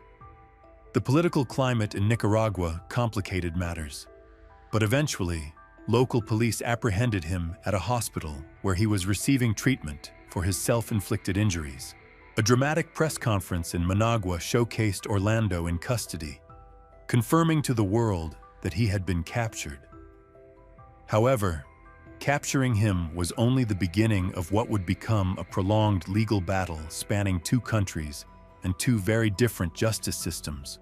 District Attorney Cornwell initially pushed for extradition, hoping to bring Orlando back to New York to face second-degree murder charges. For over a year, diplomatic channels worked to secure his return, but the dual citizenship issue proved insurmountable. Nicaragua's constitution prohibited extraditing its own citizens, regardless of existing treaties with the United States. In September 2019, Cornwell received the call that would change everything. The Department of Justice delivered mixed news. Nicaragua would not extradite Orlando, but they were willing to prosecute him under their own legal system. While this wasn't the outcome anyone had hoped for, it represented Haley's family's only chance at seeing some form of justice. The charges in Nicaragua were different from what Orlando would have faced in New York. Instead of second-degree murder, he was charged with femicide, a specific crime recognizing the murder of women by men with whom they had relationships. This charge carried a maximum sentence of 30 years in prison. What followed was an unprecedented legal proceeding that would test the limits of international cooperation. The entire trial was conducted through video conferencing, with witnesses testifying from the Broome County District Attorney's Office to a courtroom in Managua, thousands of miles away. Karen Anderson became the first witness, finally coming face-to-face with her daughter's killer through a computer screen. The technology allowed her to see Orlando's reaction as she testified about the warning signs they had all witnessed, his possessive behavior, and the devastating impact of losing Haley. One by one, Haley's friends and roommates shared their stories with the Nicaraguan court. They described Orlando's obsessive behavior, the tire-slashing incident, and his pattern of showing up uninvited at their apartment. The surveillance footage from Orlando's house was presented as evidence, showing the timeline of events that led to Haley's death. The medical examiner's testimony was particularly crucial, establishing that Haley had died from strangulation, with specific injuries consistent with manual compression of her neck. The intimate nature of the attack reinforced the prosecution's argument that this was a crime of passion committed by someone Haley knew and trusted. Orlando's defense team argued that he had been temporarily insane at the time of the murder, claiming he had no memory of the events due to alcohol consumption. They brought in a court-appointed psychiatrist who testified that Orlando claimed to have woken up after a night of heavy drinking to find Haley dead. However, this defense strategy fell apart under scrutiny. There was no evidence that Orlando had been intoxicated to the point of temporary insanity, and the deliberate nature of his actions afterwards suggested clear thinking and planning. The handwritten note he left behind demonstrated his awareness of what he had done. The trial moved swiftly by Nicaraguan standards, concluding after just a few days of testimony. When the judge returned from deliberation after only 90 minutes, everyone was surprised by the speed of the decision. The verdict was unequivocal: guilty of femicide. In her sentencing remarks, the judge delivered a powerful statement about violence against women and the importance of recognizing femicide as a serious crime. She noted that Orlando had taken it upon himself to punish Haley for rejecting him, attempting to control her through the ultimate act of violence. Orlando received the maximum sentence of 30 years in prison, a decision that brought some measure of closure to Haley's family and friends. While nothing could bring Haley back, seeing her killer held accountable provided a sense that justice had been served. The case established important precedents for international cooperation in domestic violence cases and highlighted the serious nature of femicide as a distinct crime.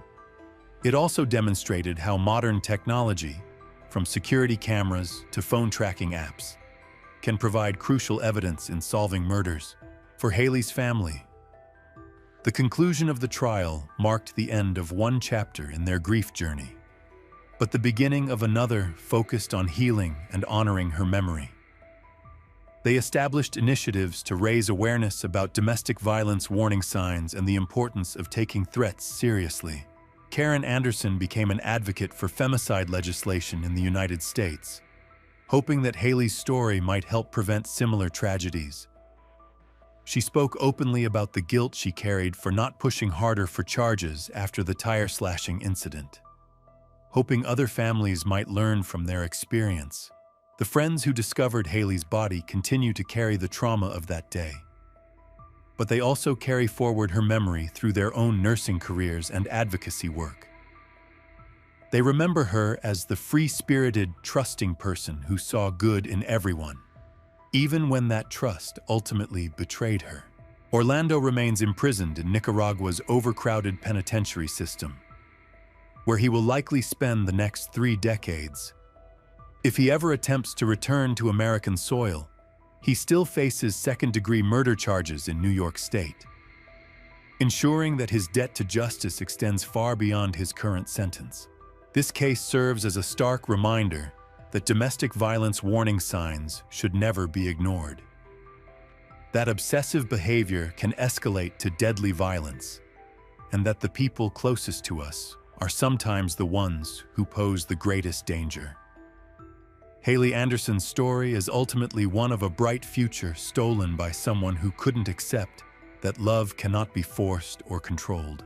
Her legacy lives on through the lives she would have saved as a nurse, the awareness her case has raised about femicide, and the determination of those who loved her to ensure that her death has meaning beyond the senseless act that ended her life.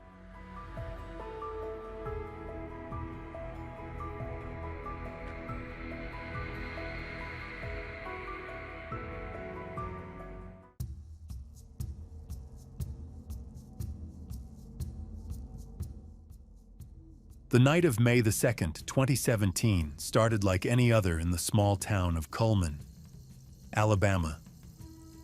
The air was warm and humid, typical for a spring evening in the South. But by 11:30 that night, everything would change for one family forever. At 11:34 p.m., a man's voice cut through the quiet night, desperately calling 911. His wife had been shot. She was slumped over in the driver's seat of her own van, right outside their home. A pink revolver lay beside her body. To the first responders who arrived on scene, it looked like a clear case of suicide. But sometimes, what appears obvious on the surface hides something much darker underneath. This is the story of Tiffany Crawford, a 32-year-old mother whose death would divide a community and leave investigators questioning everything they thought they knew about that tragic night. What started as an apparent suicide would evolve into a complex murder investigation, revealing family secrets, hidden affairs, and a web of lies that would take years to untangle. Tonight, we'll take you inside this puzzling case, examining the evidence that transformed a routine call into one of Alabama's most controversial trials. We'll hear from the investigators who refused to accept the obvious answer, the family members torn between loyalty and justice, and ultimately, we'll uncover the truth about what really happened to Tiffany Crawford. Tiffany Crawford was more than just another statistic. She was a vibrant young woman who had built her life around helping others. Friends and family described her as someone with an enormous heart, always ready to lift up those around her. She had started a Facebook support group called Mothers Helping Mothers, which had grown from a small local gathering into a nationwide community of women supporting each other through the challenges of parenthood. At 32, Tiffany was a devoted mother to 3 children.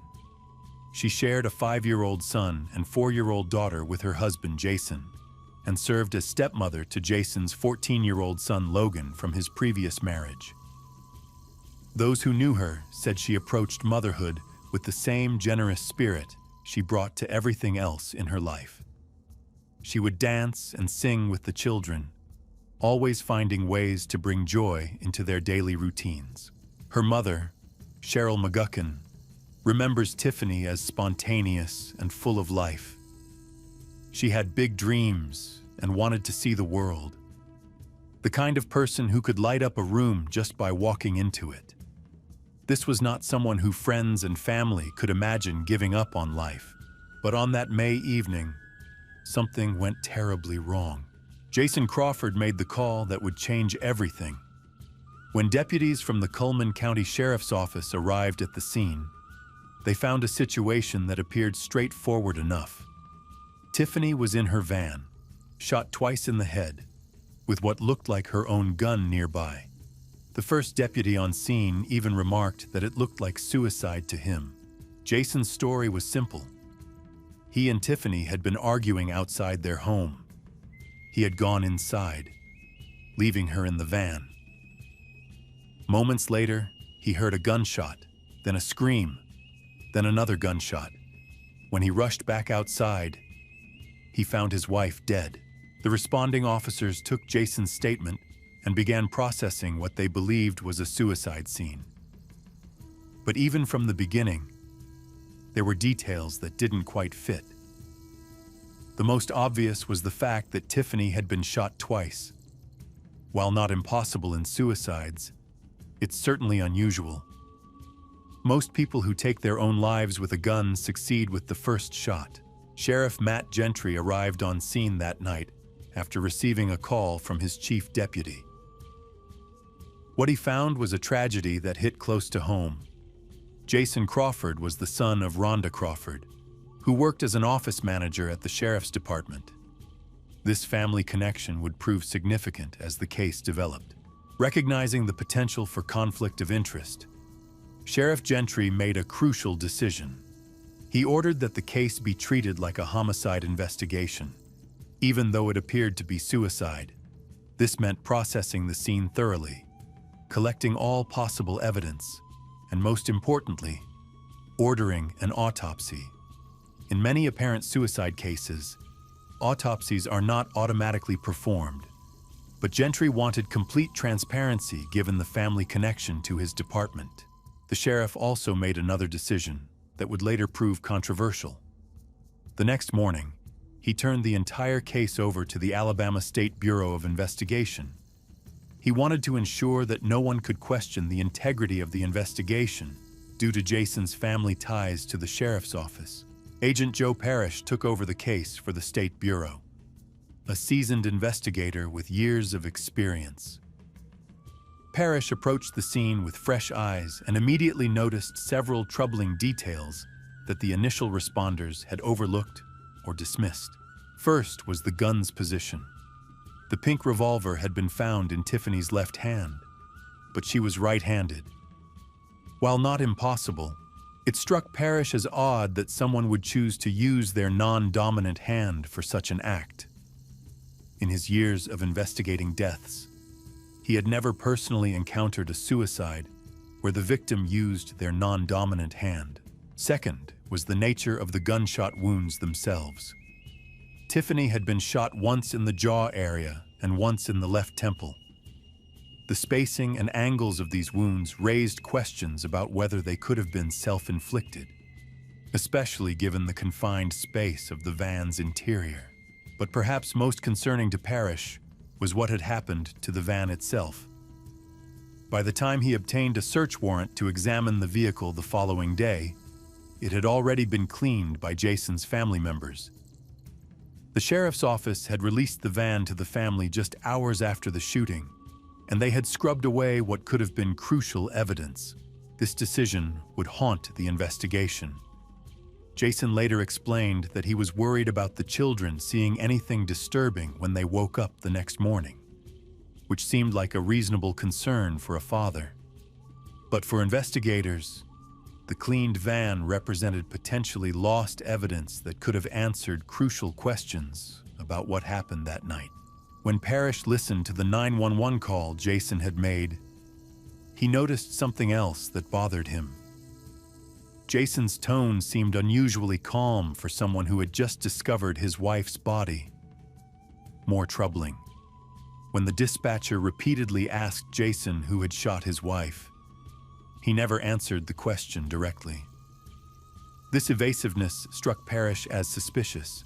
The investigation began to focus more intently on Jason Crawford and the circumstances surrounding that night.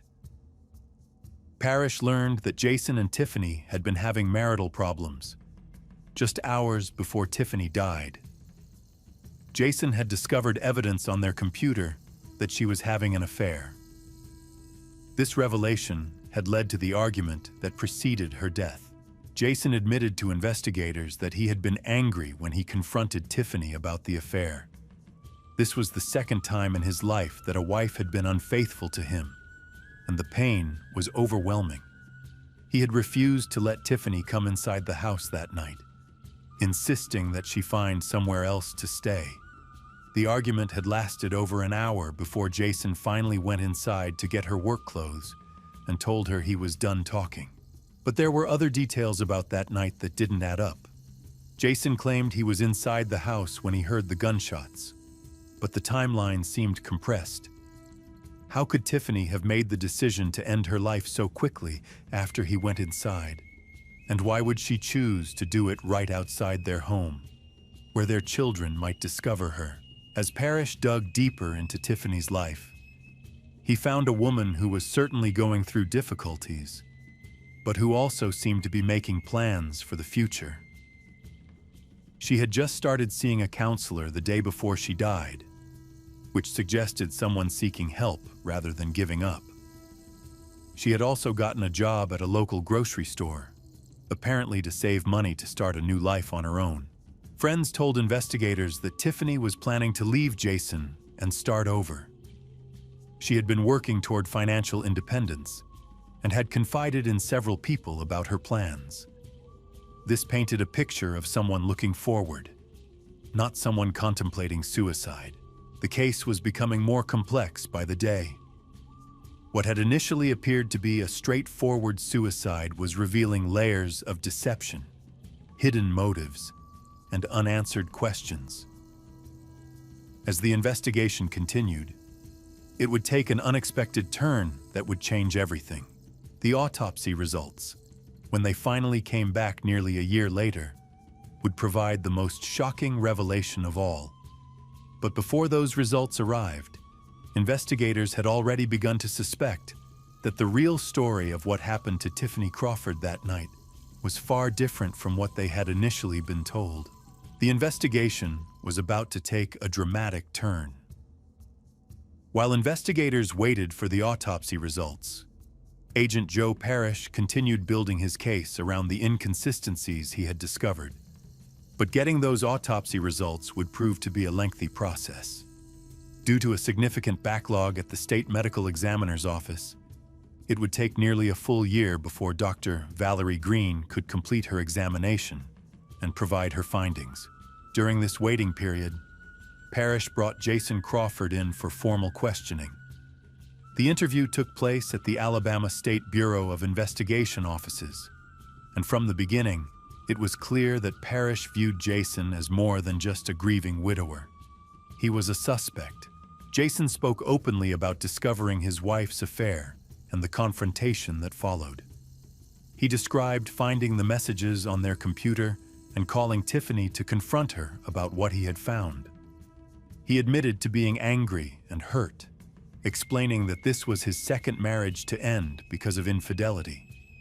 The emotional wounds from his first wife's betrayal had never fully healed, and now history was repeating itself. During the interview, Parrish pressed Jason on specific details from that night.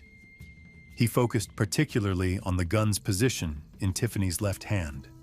Knowing that she was right-handed, Jason couldn't provide a satisfactory explanation for why his wife would have chosen to use her non-dominant hand. When asked directly if he had ever seen Tiffany handle the gun with her left hand, Jason admitted he hadn't. The questioning grew more intense as Parrish challenged Jason's version of events. The timeline seemed problematic. According to Jason, he had gone inside the house after telling Tiffany he was done talking, and within minutes, he heard the gunshots. But was that really enough time for someone to make such a final decision? And why would Tiffany choose to end her life right there, in full view of the house where their children were sleeping? Jason maintained his innocence throughout the interview, but Parrish wasn't convinced. There were too many inconsistencies, too many details that didn't align with a typical suicide. The investigator decided to bring Jason back for a second interview, this time with a polygraph examination.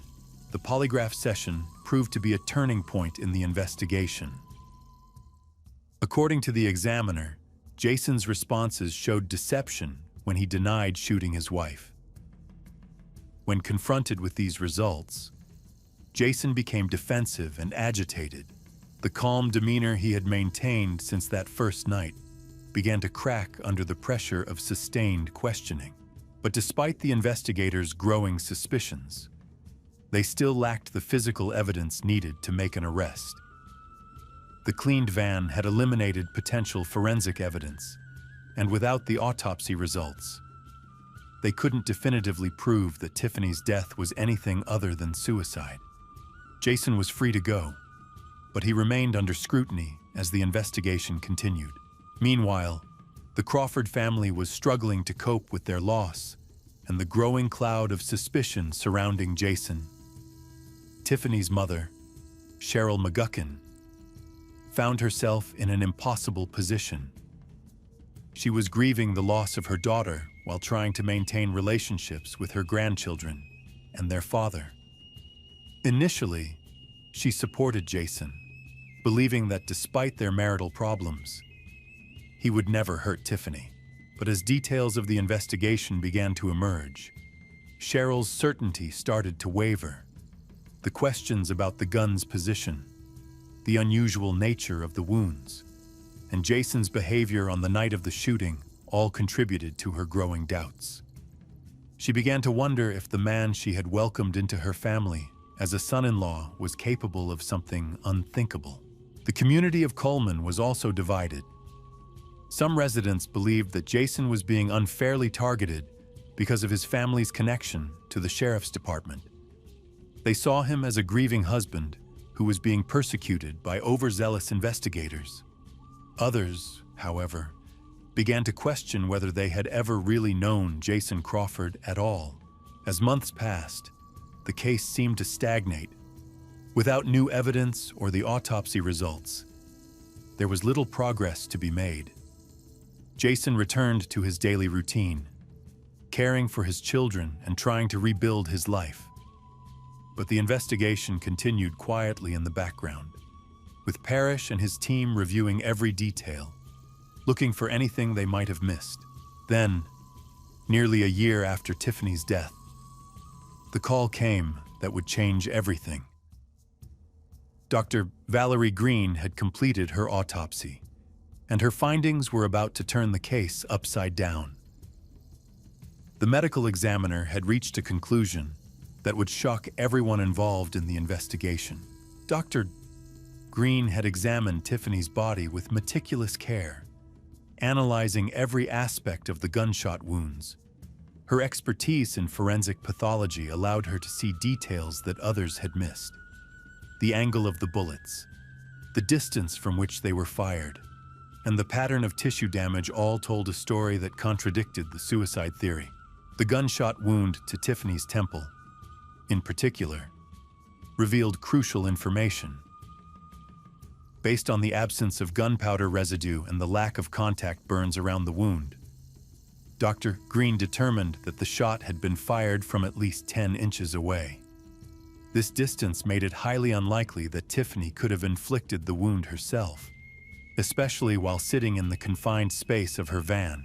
Even more significantly, Dr. Green found no evidence that either wound was a contact wound, where the gun barrel touches the skin.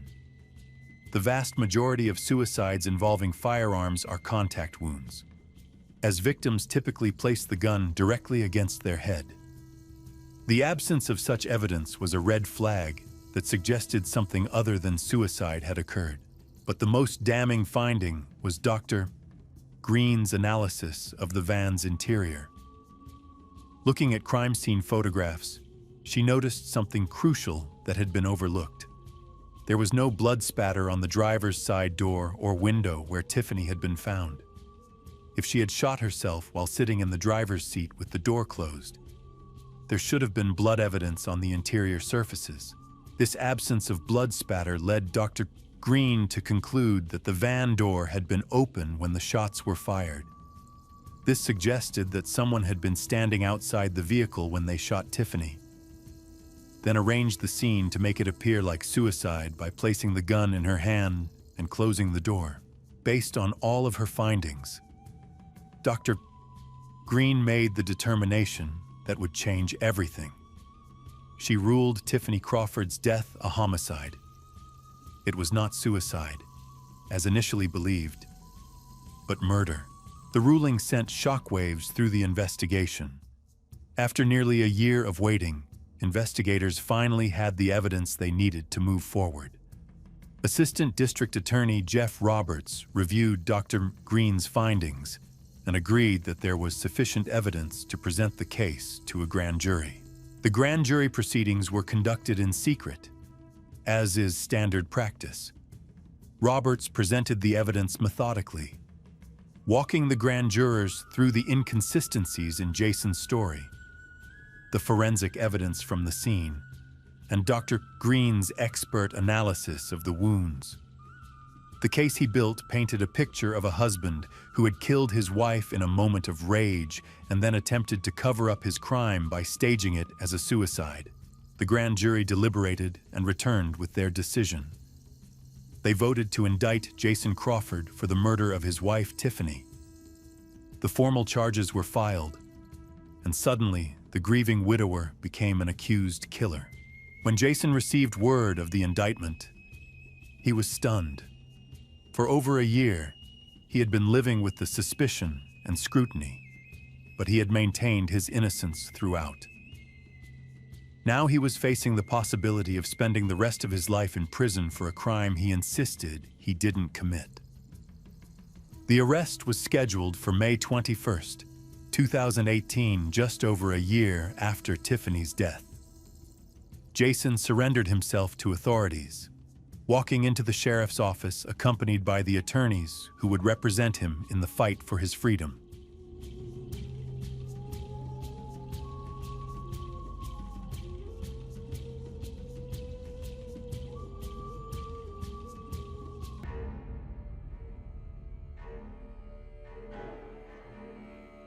The streets of Moscow.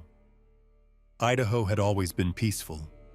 Students walking to class, families going about their daily routines, the quiet hum of small-town America. But on November 13th, 2022, that tranquility would be shattered forever by an act of violence so brutal, so calculated, that it would send shockwaves across the entire nation.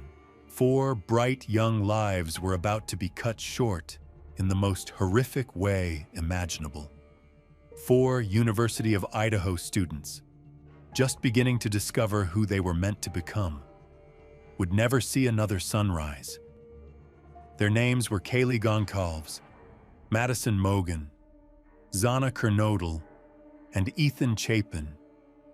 And if you remember nothing else from this story, remember them. What happened in that house on King Road wasn't just a crime. It was a calculated attack that would expose the dark reality of how evil can lurk in the most unexpected places. The person responsible wasn't some random drifter or career criminal. He was a graduate student studying criminology, someone who understood exactly how investigations worked, how evidence was collected, and most chillingly, how killers tried to get away with murder. This is the complete story of that night. The timeline that led to tragedy, the investigation that followed, and the families who refused to let their children be forgotten. What you're about to hear will disturb you. It will anger you. But it will also show you the incredible strength of those left behind, and how justice, even when it seems impossible, can still prevail. The evening of November 12th started like any other Saturday night for college students. Kaylee and Madison, best friends since childhood, decided to go out together. They'd been inseparable for years, the kind of friendship that only comes along once in a lifetime. These two young women had grown up together, shared secrets, dreams, and now they were sharing their final semester of college. Meanwhile, Zana Kernodle and her boyfriend Ethan Chapin were spending a quiet evening together. Ethan, one of triplets who loved working on his family's tulip farm, had come over to be with Zana. They were young and in love, the kind of couple that made everyone around them believe in happiness. Neither of them could have imagined that this would be their last night together. The house at 1122 King Road was typical of college rentals. A 3-story home where 6 students lived together, sharing meals, studying for exams, and creating the memories that were supposed to last a lifetime. 2 roommates were away that weekend, leaving just the 4 friends and 2 other housemates who would, by sheer chance, survive what was coming. As the night progressed, Kaylee and Madison made their way to the Corner Club, a local bar where students often gathered. Security footage would later show them enjoying themselves, laughing and dancing without a care in the world. They had no idea that someone was already planning their deaths. Someone who had been watching, studying their routines, learning their patterns. Around 1:30 in the morning, the 2 friends decided to get some food from the Grub Truck, a popular late-night spot that served comfort food to hungry college students. They were captured on camera there too, still smiling, still living. At 1:56 a.m., they climbed into a rideshare vehicle for the short trip back to their house on King Road. Back at the house, Zana and Ethan were settling in for the night. Zana had ordered DoorDash food that arrived around 4:00 a.m., suggesting they were still awake in those final moments. The house was quiet otherwise, with their surviving roommates already asleep in their rooms on the first floor. But someone else was awake that night. Someone who had been circling the neighborhood, making multiple passes by the house. Someone who had turned off their cell phone to avoid detection. Someone who knew exactly what they were planning to do. The timeline of terror would unfold over just 25 minutes. Between 4:00 and 4:25 a.m. on November 13th, an intruder would enter that house and systematically murder 4 innocent people while they slept. The weapon was a military-style knife, designed not just to kill, but to inflict maximum damage. This wasn't a crime of passion or a robbery gone wrong. This was something far more sinister. The killer moved through the house with purpose, starting on the 3rd floor where Kaylee and Madison were sleeping together in Madison's room, just like they had done since they were little girls. The attack was swift and brutal. These 2 best friends, who had shared everything in life, would share death as well. But the killer wasn't finished. Moving down to the 2nd floor, they encountered Zana, who may have still been awake from her late-night food delivery. What happened next would prove that even in her final moments, Zana Kernodle was a fighter. She didn't go quietly. She fought back with everything she had, leaving behind crucial evidence that would eventually lead investigators to her killer. Ethan, trying to protect the woman he loved, also became a victim. The young man who brought joy to everyone around him, who worked with his hands on the family farm and dreamed of a future with Zana, was struck down in what should have been the safety of their home. One of the surviving roommates would later tell police that she heard what sounded like crying, then a male voice saying, "It's okay. I'm going to help you." But this wasn't help arriving. This was the killer, possibly trying to calm one of his victims, or perhaps talking to himself as he carried out his horrific plan. The same roommate would open her door and see a figure dressed in black, wearing a mask, with distinctive bushy eyebrows. This glimpse would become one of the most important pieces of evidence in the entire case. The killer walked past her toward the back of the house, never knowing he had been seen. By 4:25 a.m., it was over. 4 young lives had been extinguished in their own home, in what should have been their safe space.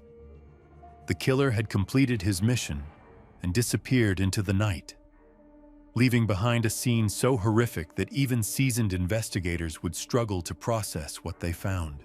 But he had also left behind something else, in his haste to escape, or perhaps in the struggle with Zana. The killer had dropped a knife sheath next to Madison's body. On that sheath was a microscopic amount of DNA that would eventually lead investigators directly to him. For the next 8 hours, the house remained silent. The surviving roommates, traumatized and confused by what they had heard, didn't immediately call for help. This delay would later become a source of controversy and criticism. But experts in trauma understand that people react to horror in different ways. Some fight, some flee, and some freeze completely. When 911 was finally called at 11:58 a.m., it was too late for the 4 victims. But it was the beginning of one of the most intensive manhunts in recent memory. The Moscow Police Department, the Idaho State Police, and the FBI would launch an investigation that would span multiple states and involve thousands of tips from the public. The first responders who arrived at the house that day would never forget what they saw.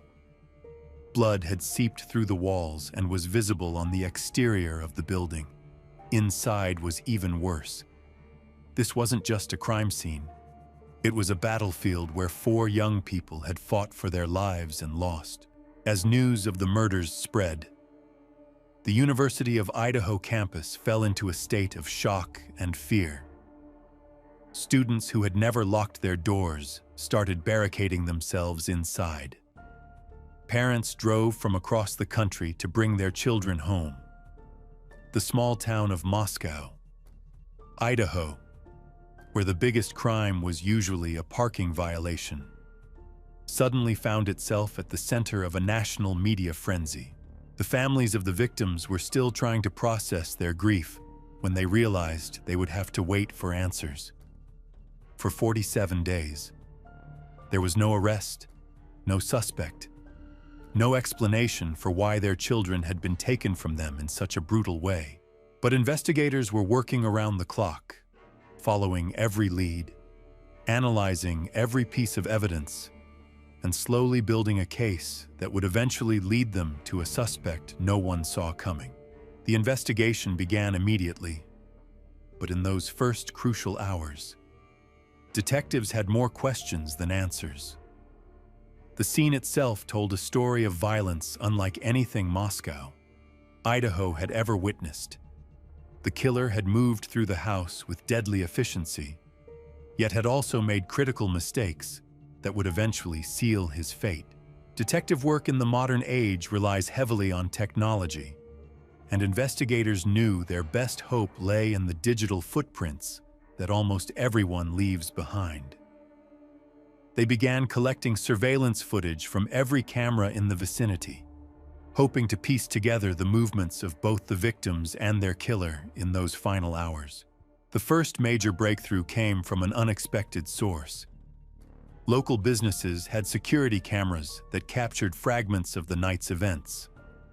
A white sedan was spotted making multiple passes by the King Road house in the early morning hours, suggesting the driver was either lost or conducting surveillance. The timing was crucial. These passes occurred just before the estimated time of the murders, but technology alone wouldn't solve this case. The human element remained critical. And that's where Dylan Mortensen, one of the surviving roommates, became the key to everything. Her account of seeing the masked intruder would provide investigators with their first real description of the killer. The detail about bushy eyebrows seemed insignificant at first, but it would prove to be the thread that unraveled the entire case. As investigators expanded their search for the white vehicle, they issued a public appeal. They were looking for a 2011 to 2013 Hyundai Elantra, and they needed the public's help to find it. What they didn't reveal was that they already suspected this wasn't a random crime. The methodical nature of the attack, the fact that two roommates were left unharmed, and the precision with which the killer had moved through the house, all pointed to someone with knowledge of both the layout and the occupants. The DNA evidence from the knife sheath became the investigation's North Star. While the sample was microscopic, it was enough to create a genetic profile that could be compared against databases and potential suspects. The challenge was finding someone to compare it to. Without a suspect, the DNA was just scientific data waiting for context. Meanwhile, the families of the victims were conducting their own investigations. Kaylee's sister Olivia had become a detective in her own right, tracking down the rideshare driver who had brought Kaylee and Madison home that night. She was the one who discovered the crucial timeline, confirming that the two friends had arrived at the house at 1:56 a.m., giving investigators a precise window for when the murders must have occurred. The Goncalves family's determination to find answers led them to examine every aspect of their daughter's digital life. They discovered what they believed to be connections between Kaylee and Madison's social media accounts and someone they had never heard of before. These digital breadcrumbs suggested that the killer might not have been the stranger everyone assumed. As weeks passed without an arrest, the pressure on law enforcement intensified. The FBI joined the investigation, bringing federal resources and expertise to bear on what was clearly a complex case. Behavioral analysts began developing a profile of the killer, looking for patterns and motivations that might help identify him. The profile that emerged was disturbing. This was likely someone who had studied the victims, possibly for weeks or months. The killer had chosen a time when the house would be most vulnerable, when the victims would be asleep and unable to defend themselves effectively. Yet Zana Kernodle had fought back, and that resistance had likely saved the investigation. Her defensive wounds told a story of courage in the face of unimaginable terror. She had fought with everything she had, scratching and clawing at her attacker. Those wounds suggested that the killer would have marks on his body, possibly cuts or scratches that would be visible to anyone who knew what to look for. The timeline investigators constructed painted a picture of calculated evil. The killer had likely spent time studying the house, learning the routines of its occupants, identifying the best entry and exit points. This wasn't a crime of opportunity. It was a carefully planned execution that had taken weeks or possibly months to prepare. Cell phone data became another crucial piece of the puzzle. Modern phones constantly ping cell towers, creating a digital trail of everywhere a person goes. Investigators began analyzing tower data from the area around King Road, looking for phones that had been in the vicinity during the crucial time window. What they found was a pattern of suspicious activity that would eventually lead them to their suspect. One phone had been in the area multiple times in the weeks leading up to the murders, always during late night or early morning hours. The same phone had gone dark just before the murders, suggesting the owner had either turned it off or put it in airplane mode to avoid detection. This behavior was highly suspicious and became a focal point of the investigation. The search for the white Hyundai Elantra eventually led investigators to Washington State University in Pullman, just a short drive from Moscow. There, parked outside graduate student housing, they found the vehicle they had been looking for. The license plate led them to Brian Kohberger, a doctoral student studying criminology and criminal justice. The irony was not lost on investigators. Here was someone who had spent years studying how crimes were committed and how criminals were caught. Yet he had allegedly committed one of the most heinous crimes in Idaho's history. His academic background gave him knowledge that most killers don't possess. Knowledge about forensic evidence, investigative techniques, and criminal behavior. But knowledge can be a double-edged sword. While Kohberger may have understood investigative procedures, he had also underestimated the determination of both law enforcement and the victims' families. Every advantage he thought he had would eventually be turned against him. The DNA comparison would be the final piece of the puzzle. When investigators compared Kohberger's genetic profile to the DNA found on the knife sheath, they found what they described as a statistical match. The odds of the DNA belonging to someone other than Kohberger were calculated at 537 octillion to 1, a number so large it defies comprehension. As the net closed around Kohberger, investigators began to understand the full scope of what they were dealing with. This wasn't just a killer. This was someone who had likely been planning this crime for months, studying his victims, learning their habits, and waiting for the perfect opportunity to strike. The arrest, when it finally came, would shock those who knew Kohberger as a quiet graduate student. But for the families of Kaylee, Madison, Zana, and Ethan, it was the first step toward the justice their children deserved. The long wait for answers was finally over, but the journey toward healing had only just begun.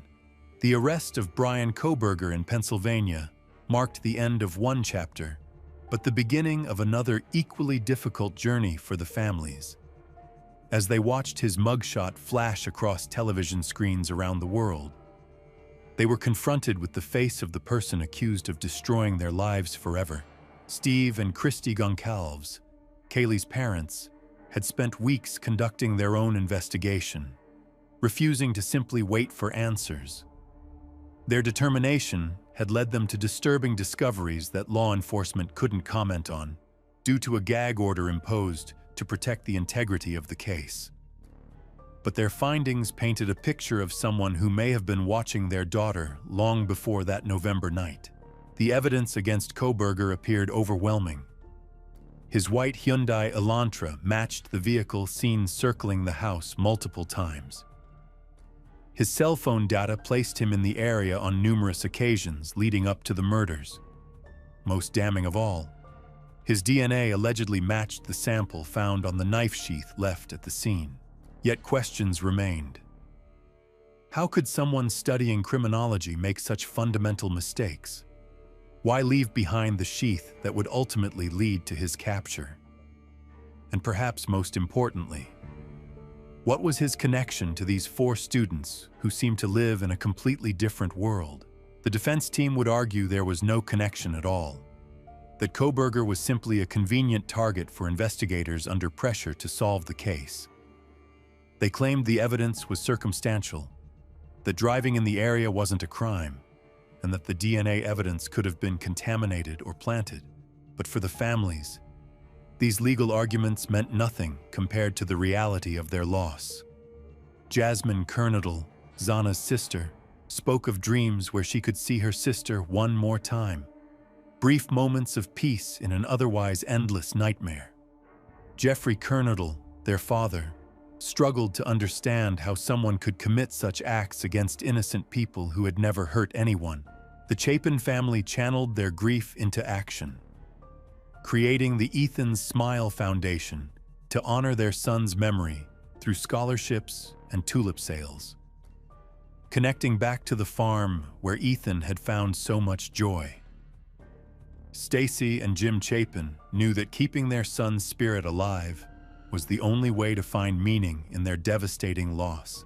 As the legal process moved forward, the community of Moscow began the long process of healing.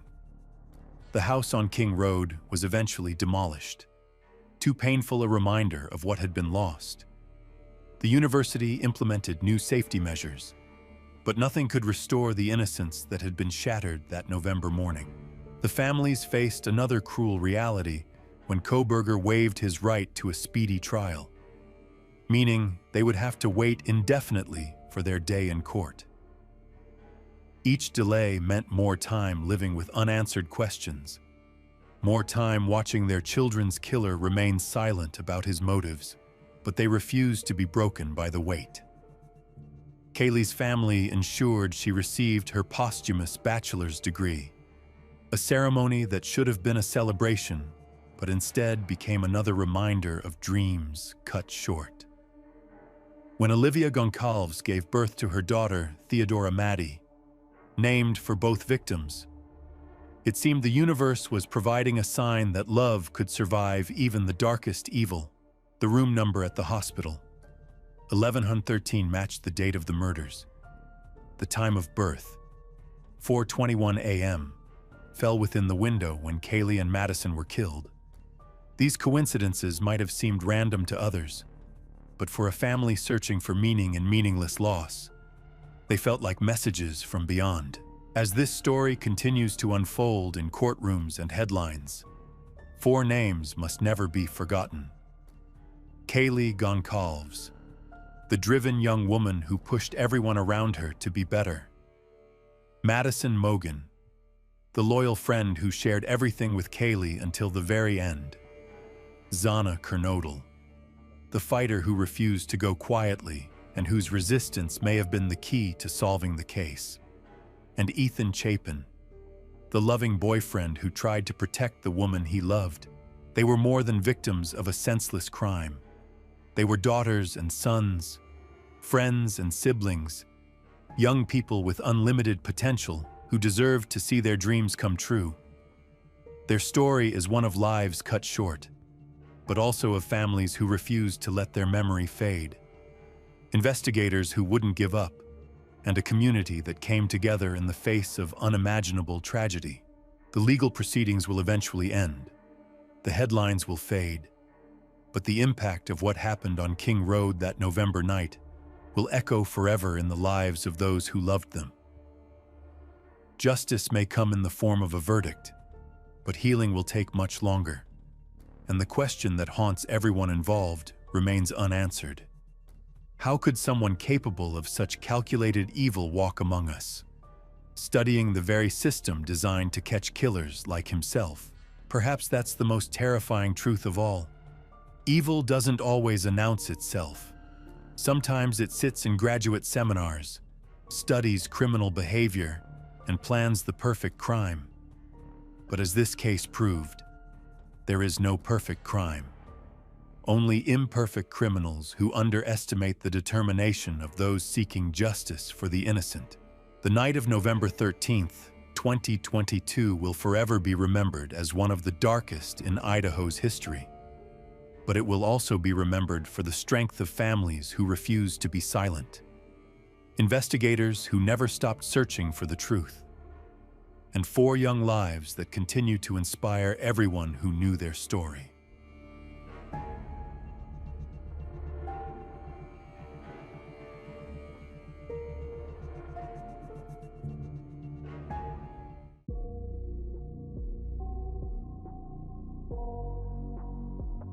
The year was 1993. A small town in upstate New York was about to become the center of one of the most disturbing criminal cases in American history. What happened on that August morning would challenge everything we thought we knew about childhood innocence, about evil, and about the capacity for human redemption. This is the story of Eric Smith, a story that spans 3 decades of legal battles, parole hearings, and a community's struggle to find justice. It's a case that forces us to confront an uncomfortable question. Can someone who commits an unthinkable act as a child truly change? And if they can, how do we balance the scales of justice with the possibility of redemption? The events I'm about to share with you are not easy to hear. They involve the brutal murder of a 4-year-old child by a 13-year-old boy. But this story goes far beyond that single horrific day. It's about families torn apart, a legal system pushed to its limits, and the agonizing question of whether someone who takes a life can ever truly be forgiven. In the village of Savona, New York, population barely over 800 people, everyone knew everyone.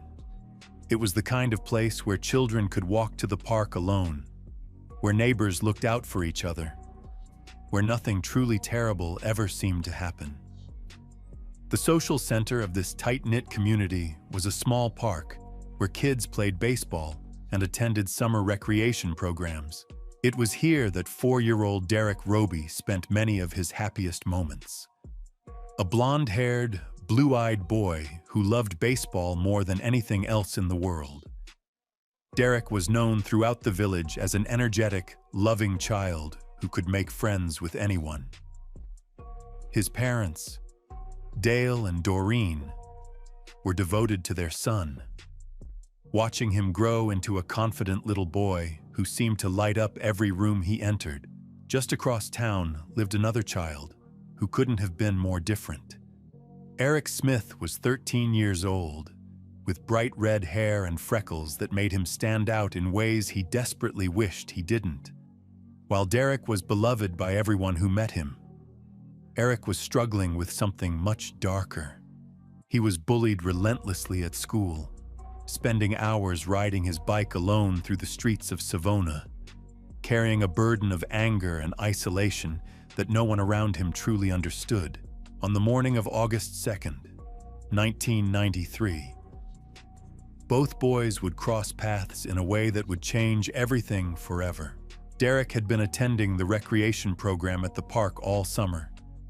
Every day, his mother Doreen would walk with him the single block from their house to the park, watching as he joined the other children for games and activities. It was a routine they both enjoyed, a simple daily ritual that gave Derek independence while keeping him safe under his mother's watchful eye. But on this particular morning, things were different. Derek's baby brother Dalton was unusually fussy, crying and demanding attention that Doreen couldn't ignore. When it came time for Derek to head to the park, she found herself torn between caring for the baby and maintaining their daily routine. Derek, mature for his 4 years, saw his mother's dilemma and offered a solution that seemed perfectly reasonable at the time. The park was only 1 block away, on the same side of the street. There were no roads to cross, no dangerous intersections to navigate. It was a straight shot down a quiet residential street in a town where everyone knew him. For the first time in his life, Doreen allowed her son to make the walk alone. She packed his lunch, gave him a kiss, and told him she loved him. Derek responded with his usual cheerfulness, telling his mother he loved her too before hopping off the sidewalk and heading toward what should have been just another fun day at the park. But Derek never made it to the park that morning. As storm clouds began gathering overhead, Doreen felt something she would later describe as a mother's intuition gone terribly wrong. Despite the rational part of her mind telling her that everything was fine, she experienced an overwhelming sense of dread, a feeling that something catastrophic had happened to her son. When she couldn't shake the feeling, she made the decision to walk to the park to check on Derek. What she discovered there would begin the most horrific chapter of her family's life. The recreation program staff told her that Derek had never arrived. Despite leaving home at his usual time, despite the short distance and familiar route, her son had simply vanished somewhere along that single block between home and safety. Within hours, The entire community of Savona had mobilized to search for the missing boy. Neighbors, friends, local police, and volunteers spread out across the small village, checking every possible location where a 4-year-old might have wandered or become lost. The search continued through the afternoon and into the evening, with hopes growing dimmer as each hour passed without any sign of Derek. Then, as daylight began to fade, searchers made a discovery that would haunt this community forever. In a small patch of woods, just yards from the park where Derek had been heading, and only a few hundred yards from his own front door, they found his body. What had been done to this innocent child was beyond comprehension. Derek had been strangled and beaten to death with rocks in an attack so brutal and methodical that even experienced investigators were shaken by the scene. But the horror didn't end with his death. The killer had continued to abuse and mutilate the child's body in ways that suggested this was far more than a moment of rage or a crime of opportunity. This was something else entirely, something calculated, something that spoke to a level of depravity that seemed impossible to reconcile with the quiet, safe community of Savona. The immediate assumption among residents was that the killer had to be an outsider, some adult predator who had come to their town specifically to hunt for victims. The alternative, that someone from their own community could have committed such an act, was simply too terrible to consider. For 5 days, the investigation continued with no arrests and few leads. The crime scene had been processed, witnesses interviewed, and suspects questioned. But the identity of Derek's killer remained a mystery that seemed to grow more disturbing with each passing hour. Then, on the 5th day after the murder, something unexpected happened. A 13-year-old boy named Eric Smith walked into the police command center, offering to help solve the crime. To the investigators working the case, Eric seemed like any other concerned young person from the community. He was polite, eager to help, and appeared genuinely upset about what had happened to Derek. When they began questioning him about what he might have seen or heard, Eric provided details that seemed helpful to the investigation. But as the interview continued, something began to feel wrong. Eric claimed to have seen Derek on the morning of the murder, walking toward the park. He described what the boy was wearing, what he was carrying, even specific details about his lunch bag. At first, this seemed like valuable eyewitness testimony that could help establish a timeline for Derek's final movements. However, when investigators pressed Eric for more specific information about where he had seen Derek and from what distance, inconsistencies began to emerge. Eric claimed to have observed details that would have been impossible to see from the location he described. His story kept changing in subtle but significant ways. Most troubling of all was Eric's emotional response during the questioning. While he appeared upset on the surface, there was something about his demeanor that struck the experienced investigators as unusual. He seemed almost excited to be part of the investigation, eager to continue talking about the crime in ways that went beyond normal curiosity or concern. When investigators asked Eric to show them exactly where he had been when he claimed to see Derek, they brought him to the location for a videotaped reenactment. What they captured on that tape would later become crucial evidence in understanding what had really happened that morning. During the reenactment, Eric appeared calm and composed, almost enjoying the attention and the chance to play a central role in the investigation. But his story continued to fall apart under scrutiny. The distances were wrong. The sightlines didn't match his claims, and his behavior seemed increasingly inconsistent with that of an innocent witness. The breakthrough came when Eric's own family began to suspect that he knew more about the crime than he was telling. His grandfather, Red Wilson, noticed changes in Eric's behavior and became convinced that the boy was hiding something important. Family members sat Eric down and confronted him directly. begging him to tell them what he knew about Derek's death. They were prepared for the possibility that he might have witnessed something traumatic, or that someone had threatened him into silence. What they weren't prepared for was the truth. In a moment that would shatter multiple families and challenge everything this community thought it knew about the nature of evil, Eric Smith confessed to murdering Derek Roby. The confession was as shocking as it was detailed. Eric didn't just admit to killing the 4-year-old child. He described exactly how he had done it, why he had done it, and most disturbingly of all, how much he had enjoyed it. This wasn't a case of a young person snapping under pressure or acting out in a moment of uncontrolled rage. According to Eric's own words, this was a deliberate, calculated act of violence committed by someone who found pleasure in causing pain. The revelation that a 13-year-old from their own community had committed this horrific crime sent shockwaves through Savona and beyond. How could someone so young be capable of such calculated evil? What had gone wrong in Eric's life to create a killer? And perhaps most importantly, what should be done with a child who had committed an adult crime? These questions would dominate the next phase of this case, as the legal system struggled to determine how to handle a juvenile defendant accused of one of the most brutal murders in the state's history. The prosecution would argue that Eric Smith, despite his young age, knew exactly what he was doing and should be held fully accountable for his actions. The defense would counter that Eric was a deeply troubled child who needed treatment, not punishment. But for Dale and Doreen Roby, the parents who had lost their beloved son in the most unimaginable way possible, the legal debates about juvenile justice and rehabilitation were secondary to a more fundamental question: would they ever see justice for Derek?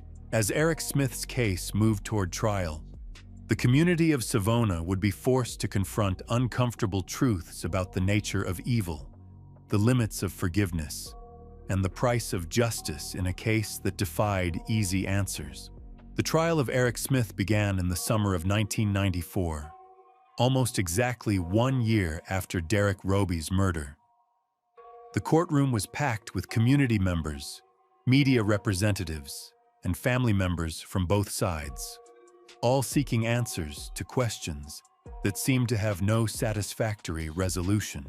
The prosecution, led by District Attorney John Tunney, painted a picture of a calculating young killer who knew exactly what he was doing when he lured Derek Roby to his death. They argued that Eric's age was irrelevant when weighed against the premeditated nature of his actions and the extreme brutality he had inflicted on an innocent child. The evidence they presented was devastating in its detail. Crime scene photographs showed the methodical nature of the attack, the way Derek's body had been positioned, and the additional acts of violence that had been committed after the child was already dead. This wasn't the work of someone who had simply lost control. They argued this was the calculated behavior of someone who had planned to kill and had enjoyed every moment of it. Perhaps most damning was Eric's own confession, in which he had described not just what he had done, but how it had made him feel. When asked directly whether he had enjoyed killing Derek, Eric had answered without hesitation that yes, he had enjoyed it completely. He hadn't wanted it to end. The defense team faced an almost impossible task. How do you defend a client who has confessed to such a horrific crime in such chilling detail? Their strategy focused on Eric's mental state, arguing that he was a deeply disturbed child who had been failed by the adults around him and needed treatment rather than punishment. They brought in psychiatric experts who testified about Eric's troubled childhood, his history of being bullied, and the psychological damage that had been building inside him for years. They painted a picture of a boy who had been pushed to a breaking point by years of abuse and rejection, someone who had acted out of psychological compulsion rather than calculated evil. But the prosecution countered with their own experts, who testified that regardless of Eric's psychological problems, He had demonstrated a clear understanding of right and wrong. He had known that what he was doing was illegal and immoral, and he had taken steps to cover up his crime under the law. That was enough to hold him fully responsible for his actions. The jury deliberated for hours, weighing the competing narratives of calculated evil versus damaged childhood. When they returned, their verdict was clear guilty of murder in the second degree. Eric Smith, at 14 years old, was sentenced to 9 years to life in prison. The judge's words at sentencing were harsh and uncompromising, describing Eric's actions as among the most heinous crimes he had ever encountered. There would be no consideration for his youth, no mitigation for his troubled background. He would serve his time as an adult in an adult prison, with the possibility of parole only after serving the minimum 9 years. For Dale and Doreen Roby, the verdict brought a measure of relief, but no real peace. Their son was still gone, and no amount of justice could bring him back. They had hoped that Eric's conviction would allow them to begin healing, to move forward with their lives while keeping Derek's memory alive. What they didn't anticipate was that Eric's sentencing would mark not the end of their ordeal, but the beginning of a new kind of torture that would last for decades. The phrase, 9 years to life, carried with it a promise that most people didn't fully understand at the time. While Eric would have to serve at least 9 years before becoming eligible for parole, there was no guarantee that he would be released even then. The parole board would have the discretion to keep him locked up for as long as they deemed necessary to protect public safety. But it also meant that every 2 years after that initial 9-year period, Eric would have the right to appear before the parole board and make his case for release. And every time he did, Dale and Doreen Roby would have to relive the worst day of their lives all over again. Eric's first parole hearing came in 2002, when he was 22 years old. The Robys weren't allowed inside the closed-door proceedings, but they wrote letters and prepared victim impact statements, pleading with the board to keep their son's killer behind bars. The hearing was denied, but the relief was temporary. 2 years later, Eric was back before the board, and 2 years after that, and 2 years after that. Each hearing became a fresh wound for the Roby family, a reminder that their suffering would never truly end as long as Eric Smith remained alive. As the years passed, Eric's appearances before the parole board began to change. The angry, defiant teenager who had been sentenced to prison gradually gave way to what appeared to be a more mature, reflective adult.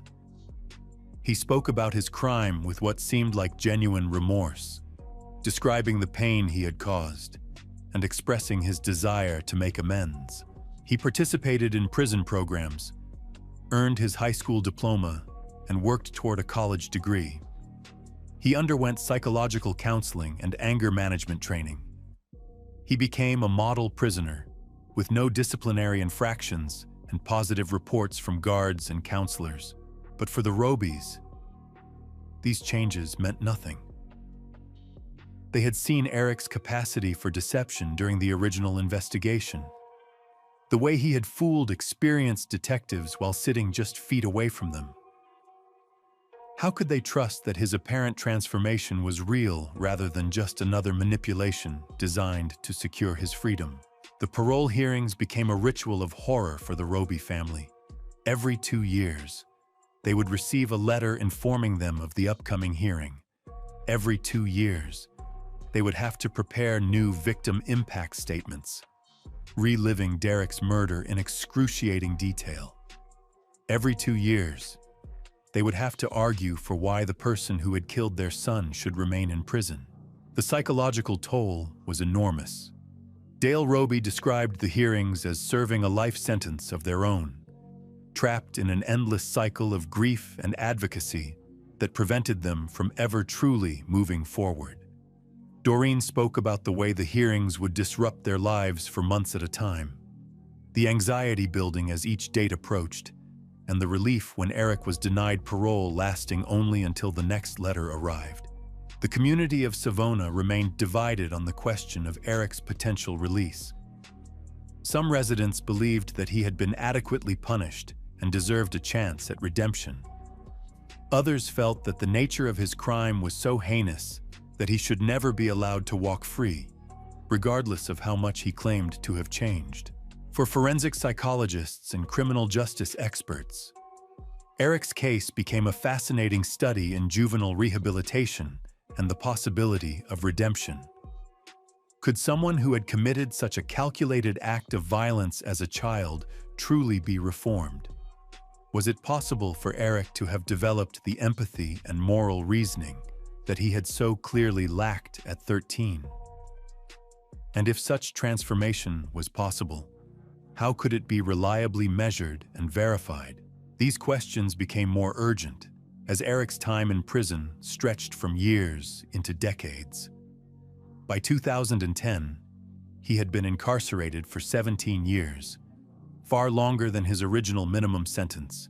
He was now approaching 30 years old, a fully grown adult who bore little resemblance to the angry teenager who had been sent to prison. During his parole hearings, Eric spoke eloquently about his remorse and his understanding of the pain he had caused. He outlined detailed plans for his life after release, including his desire to work with troubled youth and help prevent others from following the path he had taken. He had even become engaged to a woman who had written to him in prison, someone who believed in his capacity for change and redemption. But the parole board remained unconvinced. Time after time, they denied his applications, citing the severity of his original crime and concerns about public safety. The message was clear: some acts are so terrible that they can never be fully forgiven, regardless of how much the perpetrator claims to have changed. For Eric, each denial must have been devastating. He had done everything the system had asked of him. He had served his time without incident, participated in every available program, and demonstrated what appeared to be genuine remorse for his actions. Yet freedom remained elusive, always just out of reach. The case raised fundamental questions about the purpose of the criminal justice system.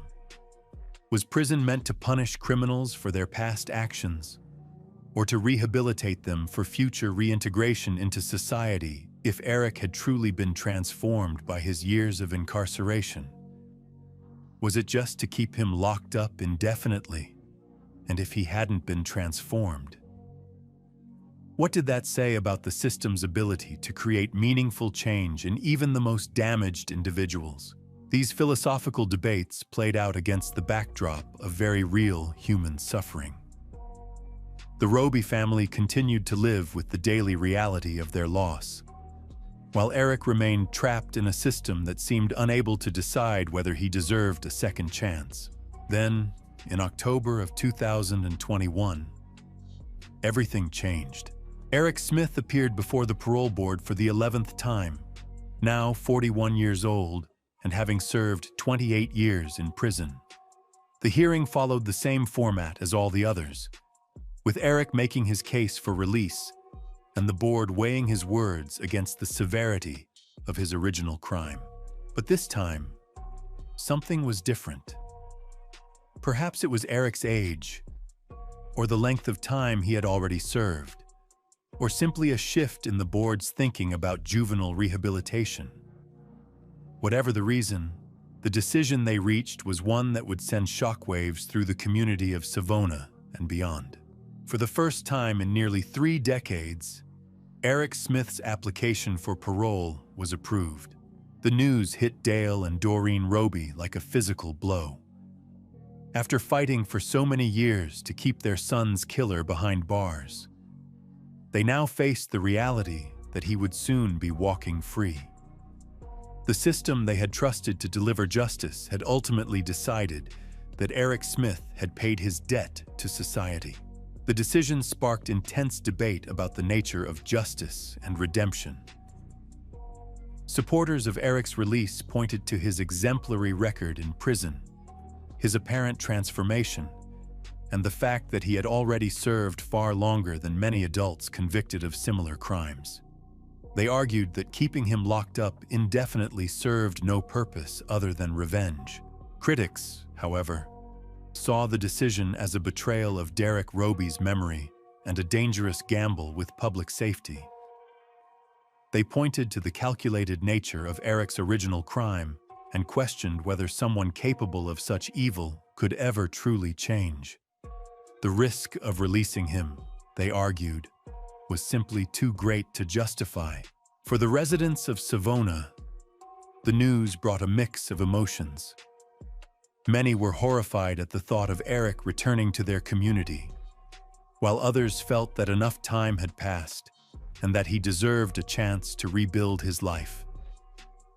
The small town that had been forever changed by Derek's murder now faced the prospect of being changed once again by his killer's release. The parole board had placed conditions on Eric's release that would prevent him from returning to Savona. He would be required to live in a different part of the state, far from the scene of his crime and the community he had traumatized.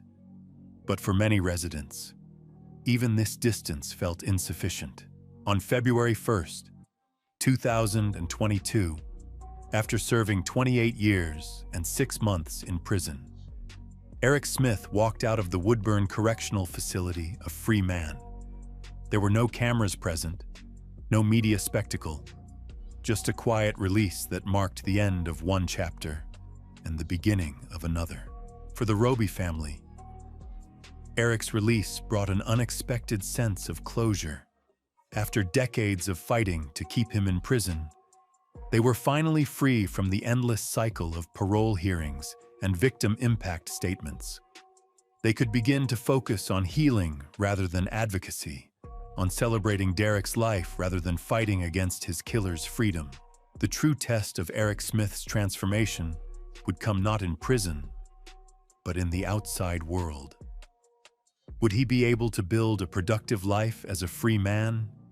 Would he be able to contribute positively to society? Or would he prove his critics right by reoffending? These questions remain unanswered, and perhaps they always will. The case of Eric Smith forces us to confront uncomfortable truths about the nature of evil, the possibility of redemption, and the limits of justice. It challenges us to consider whether anyone, regardless of what they have done, deserves a second chance at life. As Eric Smith begins his new life as a free man, the community of Savona continues to remember Derek Roby. A statue stands in the park where the little boy was headed on that terrible August morning, a permanent reminder of a life cut tragically short and a community forever changed. The story of Eric Smith is ultimately a story about choices and consequences, about the long shadow that a single moment of evil can cast across multiple lives and generations. It's a reminder that justice is not always clean or satisfying, and that some questions about human nature may never have clear answers. What we do know is that somewhere in New York, Eric Smith is living as a free man, carrying with him the weight of what he did as a 13-year-old boy. Whether that weight will continue to shape his life in positive ways, or whether the darkness that once consumed him will resurface, remains to be seen. The gamble on Eric Smith's redemption has been made. Only time will tell whether it was the right choice.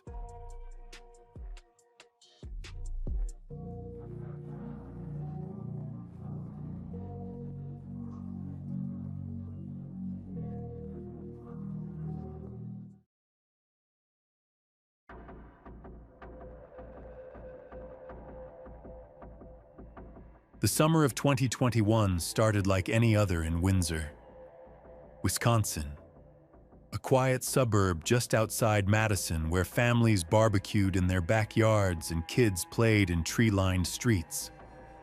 But beneath the surface of this peaceful community, a web of lies was about to unravel in the most shocking way imaginable. What began as a routine missing persons report would expose deception so elaborate, so calculated, that even seasoned investigators couldn't believe what they were uncovering. And at the center of it all was a single piece of digital evidence that would change everything. A screenshot from Snapchat that would reveal the darkest family secret this small town had ever seen. This is the story of how social media became the key to solving one of Wisconsin's most disturbing crimes. How a loving couple's disappearance turned into a nightmare that no parent could ever imagine. And how their own son's digital footprint would ultimately lead investigators straight to the truth. My name is speaking to you from the heart of true crime. And what you're about to hear will shake you to your core. Because sometimes, the people we trust most are the ones capable of the unthinkable. The Halderson family seemed to have it all figured out. Bart and Krista had built a beautiful life together in their Windsor home, complete with everything a middle-class American family could want. 2 sons they adored, stable careers, and a cherished family cabin up north where they could escape the pressures of everyday life. Bart worked as a managing director for an international accounting firm, the kind of guy who wore pressed shirts and kept detailed schedules. Krista balanced him perfectly as the nurturing heart of the family, working in customer service at an auto body shop while pursuing her love of art projects in her spare time. Together, they were the picture of suburban success. Their oldest son, Mitchell, had landed a job in tech and was building his own future. But it was their youngest, 23-year-old Chandler, who seemed to be on the most promising path of all. Still living at home while finishing college, he talked constantly about his internship at an insurance company and couldn't contain his excitement about landing what he claimed was his dream job at SpaceX. Everything seemed perfect. Too perfect, as it would turn out. Friday morning, July 2nd, 2021. Dan Croninger arrived at Zimbrick Body Shop expecting to see his friend and co-worker Krista at her usual spot. But her desk was empty, her computer was off, and there was no note, no message, no explanation for her absence. For anyone else, this might not have raised immediate alarm bells. People call in sick, emergencies happen. But Dan knew Krista better than most. In all the time they'd worked together, she had never simply failed to show up without calling. It wasn't in her nature to leave people hanging, especially not the customers who depended on her. When his calls went straight to voicemail and his text messages remained unanswered, Dan's concern began to grow. Something was wrong. He could feel it in his gut. That afternoon, unable to shake his worry, Dan made a decision that would prove crucial to everything that followed. He drove to the Halderson home with his girlfriend, determined to check on his friend. The neighborhood was quiet, exactly as you'd expect on a summer afternoon in Windsor. Manicured lawns, white picket fences, the kind of place where nothing bad was supposed to happen. When they knocked on the front door, silence greeted them. Dan peered through the window and noticed something odd. A coffee table had been knocked over near the fireplace, lying on its side like furniture displaced during some kind of struggle. But maybe it was nothing. Maybe someone had just bumped into it. Walking around to the garage, Dan's confusion deepened. Both of Bart and Krista's cars were sitting in their usual spots. If they had gone somewhere, how did they get there? He was beginning to circle around to the back of the house when the side door opened. Chandler emerged, wrapped in a towel, his hair wet from what he claimed was a recent shower. There was something in his demeanor that struck Dan as off, though he couldn't quite put his finger on what it was. Maybe it was the timing, or maybe it was just the shock of the situation. When Dan asked about his parents, Chandler had an immediate explanation. There had been an emergency at the family cabin up north, he said. His mom and dad had to leave suddenly that morning to deal with whatever crisis had emerged. It made sense, Dan supposed. These things happened with vacation properties. But as the days passed, Dan's relief began to transform back into concern. Chandler explained that cell service was spotty at the cabin, that his parents would only be able to communicate when atmospheric conditions were just right. It was a reasonable explanation for a remote location in northern Wisconsin. Sunday, July 4th. Chandler called Dan, complaining of boredom and asking if there was anything to do. Dan invited him over to watch fireworks, and during their conversation, asked about Bart and Krista. Chandler mentioned that he'd spoken with them, and they planned to return Monday. The detail was reassuring, even if something about the whole situation still felt slightly off. Monday came and went, with no sign of Krista at work. Tuesday brought more of the same. By Wednesday, July 7th, Dan's concern had transformed into genuine alarm. Krista had missed an important doctor's appointment that she'd been looking forward to, one that had already been rescheduled once. This wasn't like her at all. That morning, Dan pushed Chandler to do what needed to be done: file a missing persons report, get the authorities involved, find out what had happened to two people who had seemingly vanished without a trace. When Chandler Halderson walked into the Dane County Sheriff's Office that Wednesday morning, he appeared to be nothing more than a concerned son desperate for answers about his missing parents. He told investigators that Bart and Krista had left Thursday morning with another couple to spend the long weekend at the family cabin in Langlade County, about 3 hours north of Windsor. Detectives Sabrina Sims and Brian Shunk were assigned to lead the investigation. As they began gathering information, several details immediately stood out as unusual. Neither Bart nor Krista had mentioned to co-workers or friends that they were planning a trip. Their older son Mitchell had no knowledge of any weekend plans. And perhaps most puzzling of all, no one seemed to know who this mysterious other couple was supposed to be. The family cabin held special significance for the Haldersons. Built by Krista's grandparents in the 1940s, it was a rustic retreat on a remote lake where the family had created decades of memories. It was exactly the kind of place where cell phone service might be unreliable, where people could disappear from the digital world for days at a time. But as investigators began reaching out to friends and family members, they discovered something troubling. Despite Chandler's claims that his parents had been planning this trip, no one else had heard anything about it. Not their co-workers, not their extended family, not even Mitchell. The day after the missing persons report was filed, Mitchell and his fiancée made the 3-hour drive north to the family cabin. They met with deputies from the Langlade County Sheriff's Office, hoping against hope that they would find some sign of Bart and Krista, some indication that they had been there, even if they had since moved on to another location. What they found instead was an empty cabin that clearly hadn't been occupied in weeks. The canoe sat unused in its storage shed. Dust had settled on surfaces that should have shown signs of recent activity. It was obvious that no one had been to the property in a very long time. While Mitchell was searching the cabin, Chandler was back in Windsor, going door to door through the neighborhood. Security cameras captured him moving from house to house, asking neighbors if they had seen or heard anything unusual. To anyone watching, he appeared to be a devoted son desperately trying to find his missing parents. But investigators were beginning to notice inconsistencies in Chandler's story. Small details that didn't quite add up. Questions that seemed to have different answers depending on when they were asked.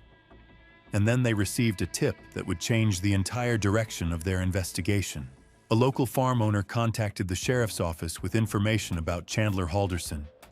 She was a friend of his girlfriend Kat, and she told detectives that she had seen Chandler at her property over the 4th of July weekend. But more importantly, she had seen him return alone the following day, July 5th, when his car was parked backed up to a field near her woodline. This was the first time anyone had mentioned Chandler being anywhere other than home during the time his parents were supposedly missing. And when detectives asked him about it directly, he had never mentioned visiting this farm at all. The discovery would prove to be the thread that, when pulled, would unravel everything Chandler Halderson had been trying to hide. Because sometimes, the truth has a way of surfacing, no matter how deeply someone tries to bury it. The farm where deputies were now searching belonged to someone connected to Chandler's girlfriend, Catherine Melander, who went by Kat. As investigators combed through the rural property, looking for any sign of what Chandler might have been doing there alone, they made a discovery that would forever change the trajectory of this case. Hidden among the tall grass and scattered debris, deputies found human remains.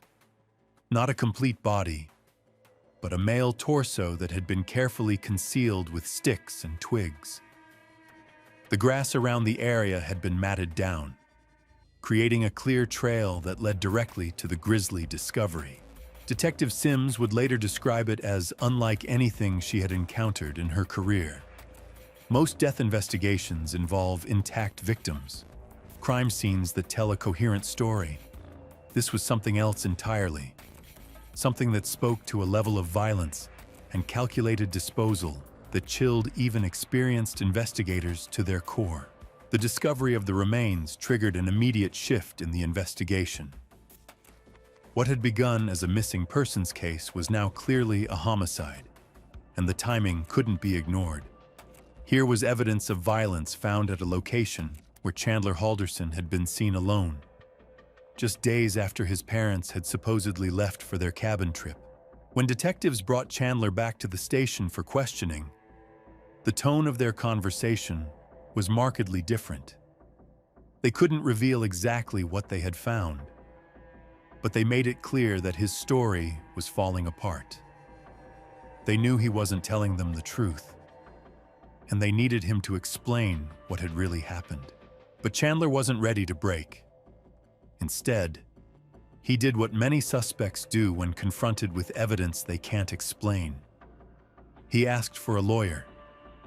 The interview was over before investigators could get the answers they desperately needed. Within days, DNA testing confirmed what detectives already suspected. The remains found on the farm belonged to Bart Halderson. The preliminary autopsy results revealed that he had been shot at least twice in the back. This wasn't an accident or a moment of passion.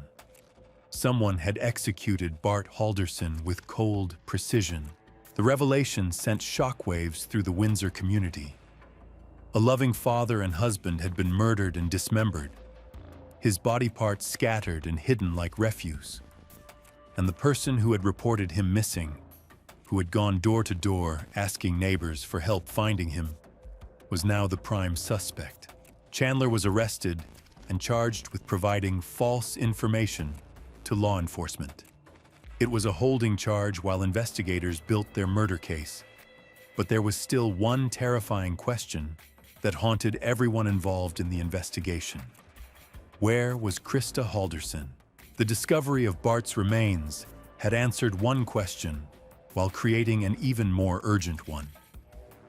If Chandler had killed his father, what had happened to his mother? Was she still alive somewhere?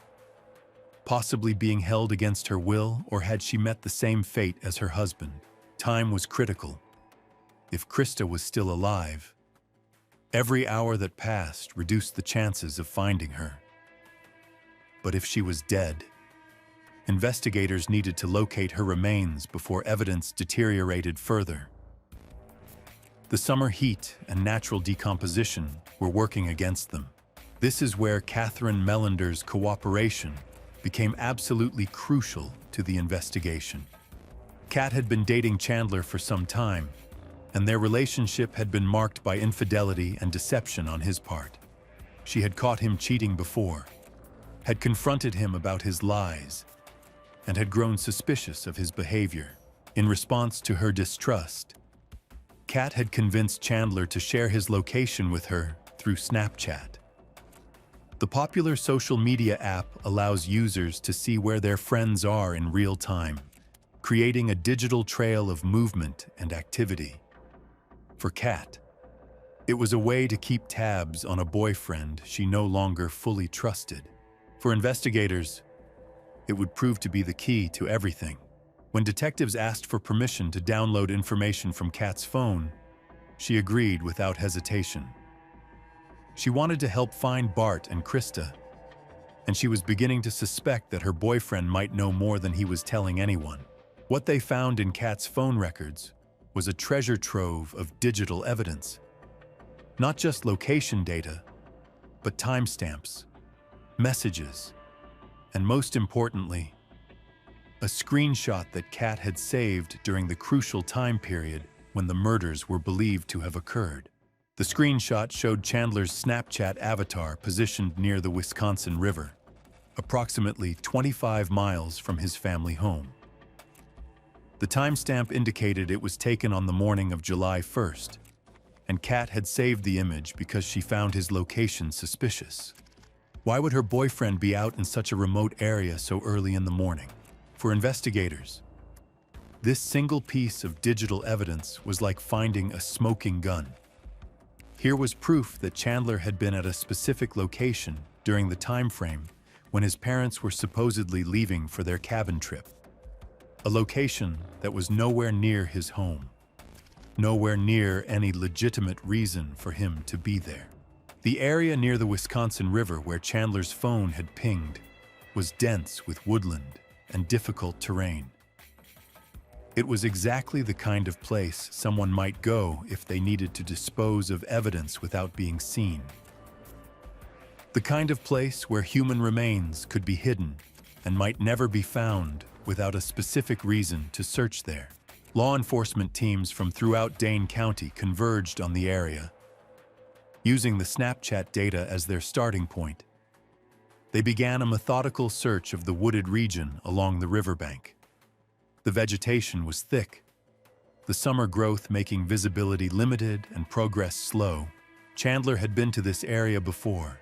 A photograph from the previous year showed him at the same location, holding a large knife and smiling for the camera. It was the kind of outdoorsy photo that many young men post on social media. But in the context of the current investigation, it took on a much darker significance. The search teams worked for hours, covering ground methodically and carefully documenting anything they found. The area was remote enough that evidence could have remained undisturbed for weeks, but the July heat and humidity were working against preservation. When they finally made the discovery they had been dreading, it confirmed their worst fears, hidden in the dense underbrush. Searchers found human remains that had been dismembered and scattered, 2 legs cut into different sections, concealed among the vegetation like discarded waste. DNA testing would confirm what everyone already knew in their hearts. The remains belonged to Krista Halderson, the loving mother and wife who had failed to show up for work that Friday morning, had met the same brutal fate as her husband, the young man who had reported his parents missing, who had appeared on local news pleading for help in finding them, who had gone door to door asking neighbors for any information about their whereabouts, had been the one responsible for their deaths all along. But the question that would drive the prosecution's case was still unanswered. Why? What could possibly motivate a son to murder both of his parents in such a calculated and brutal manner? The answer, investigators would discover, lay in a web of lies so complex and elaborate that it had taken months to construct. Chandler Halderson had been living a completely fabricated life, telling everyone around him stories about academic success, professional opportunities, and future prospects that existed only in his imagination. And when that carefully constructed fantasy began to crumble, when the truth threatened to expose him, he had chosen the most unthinkable solution possible. The digital evidence that would ultimately convict him came from the very technology he had grown up with. Social media apps designed to connect people and share experiences had instead created an unbreakable chain of evidence that led directly to his doorstep.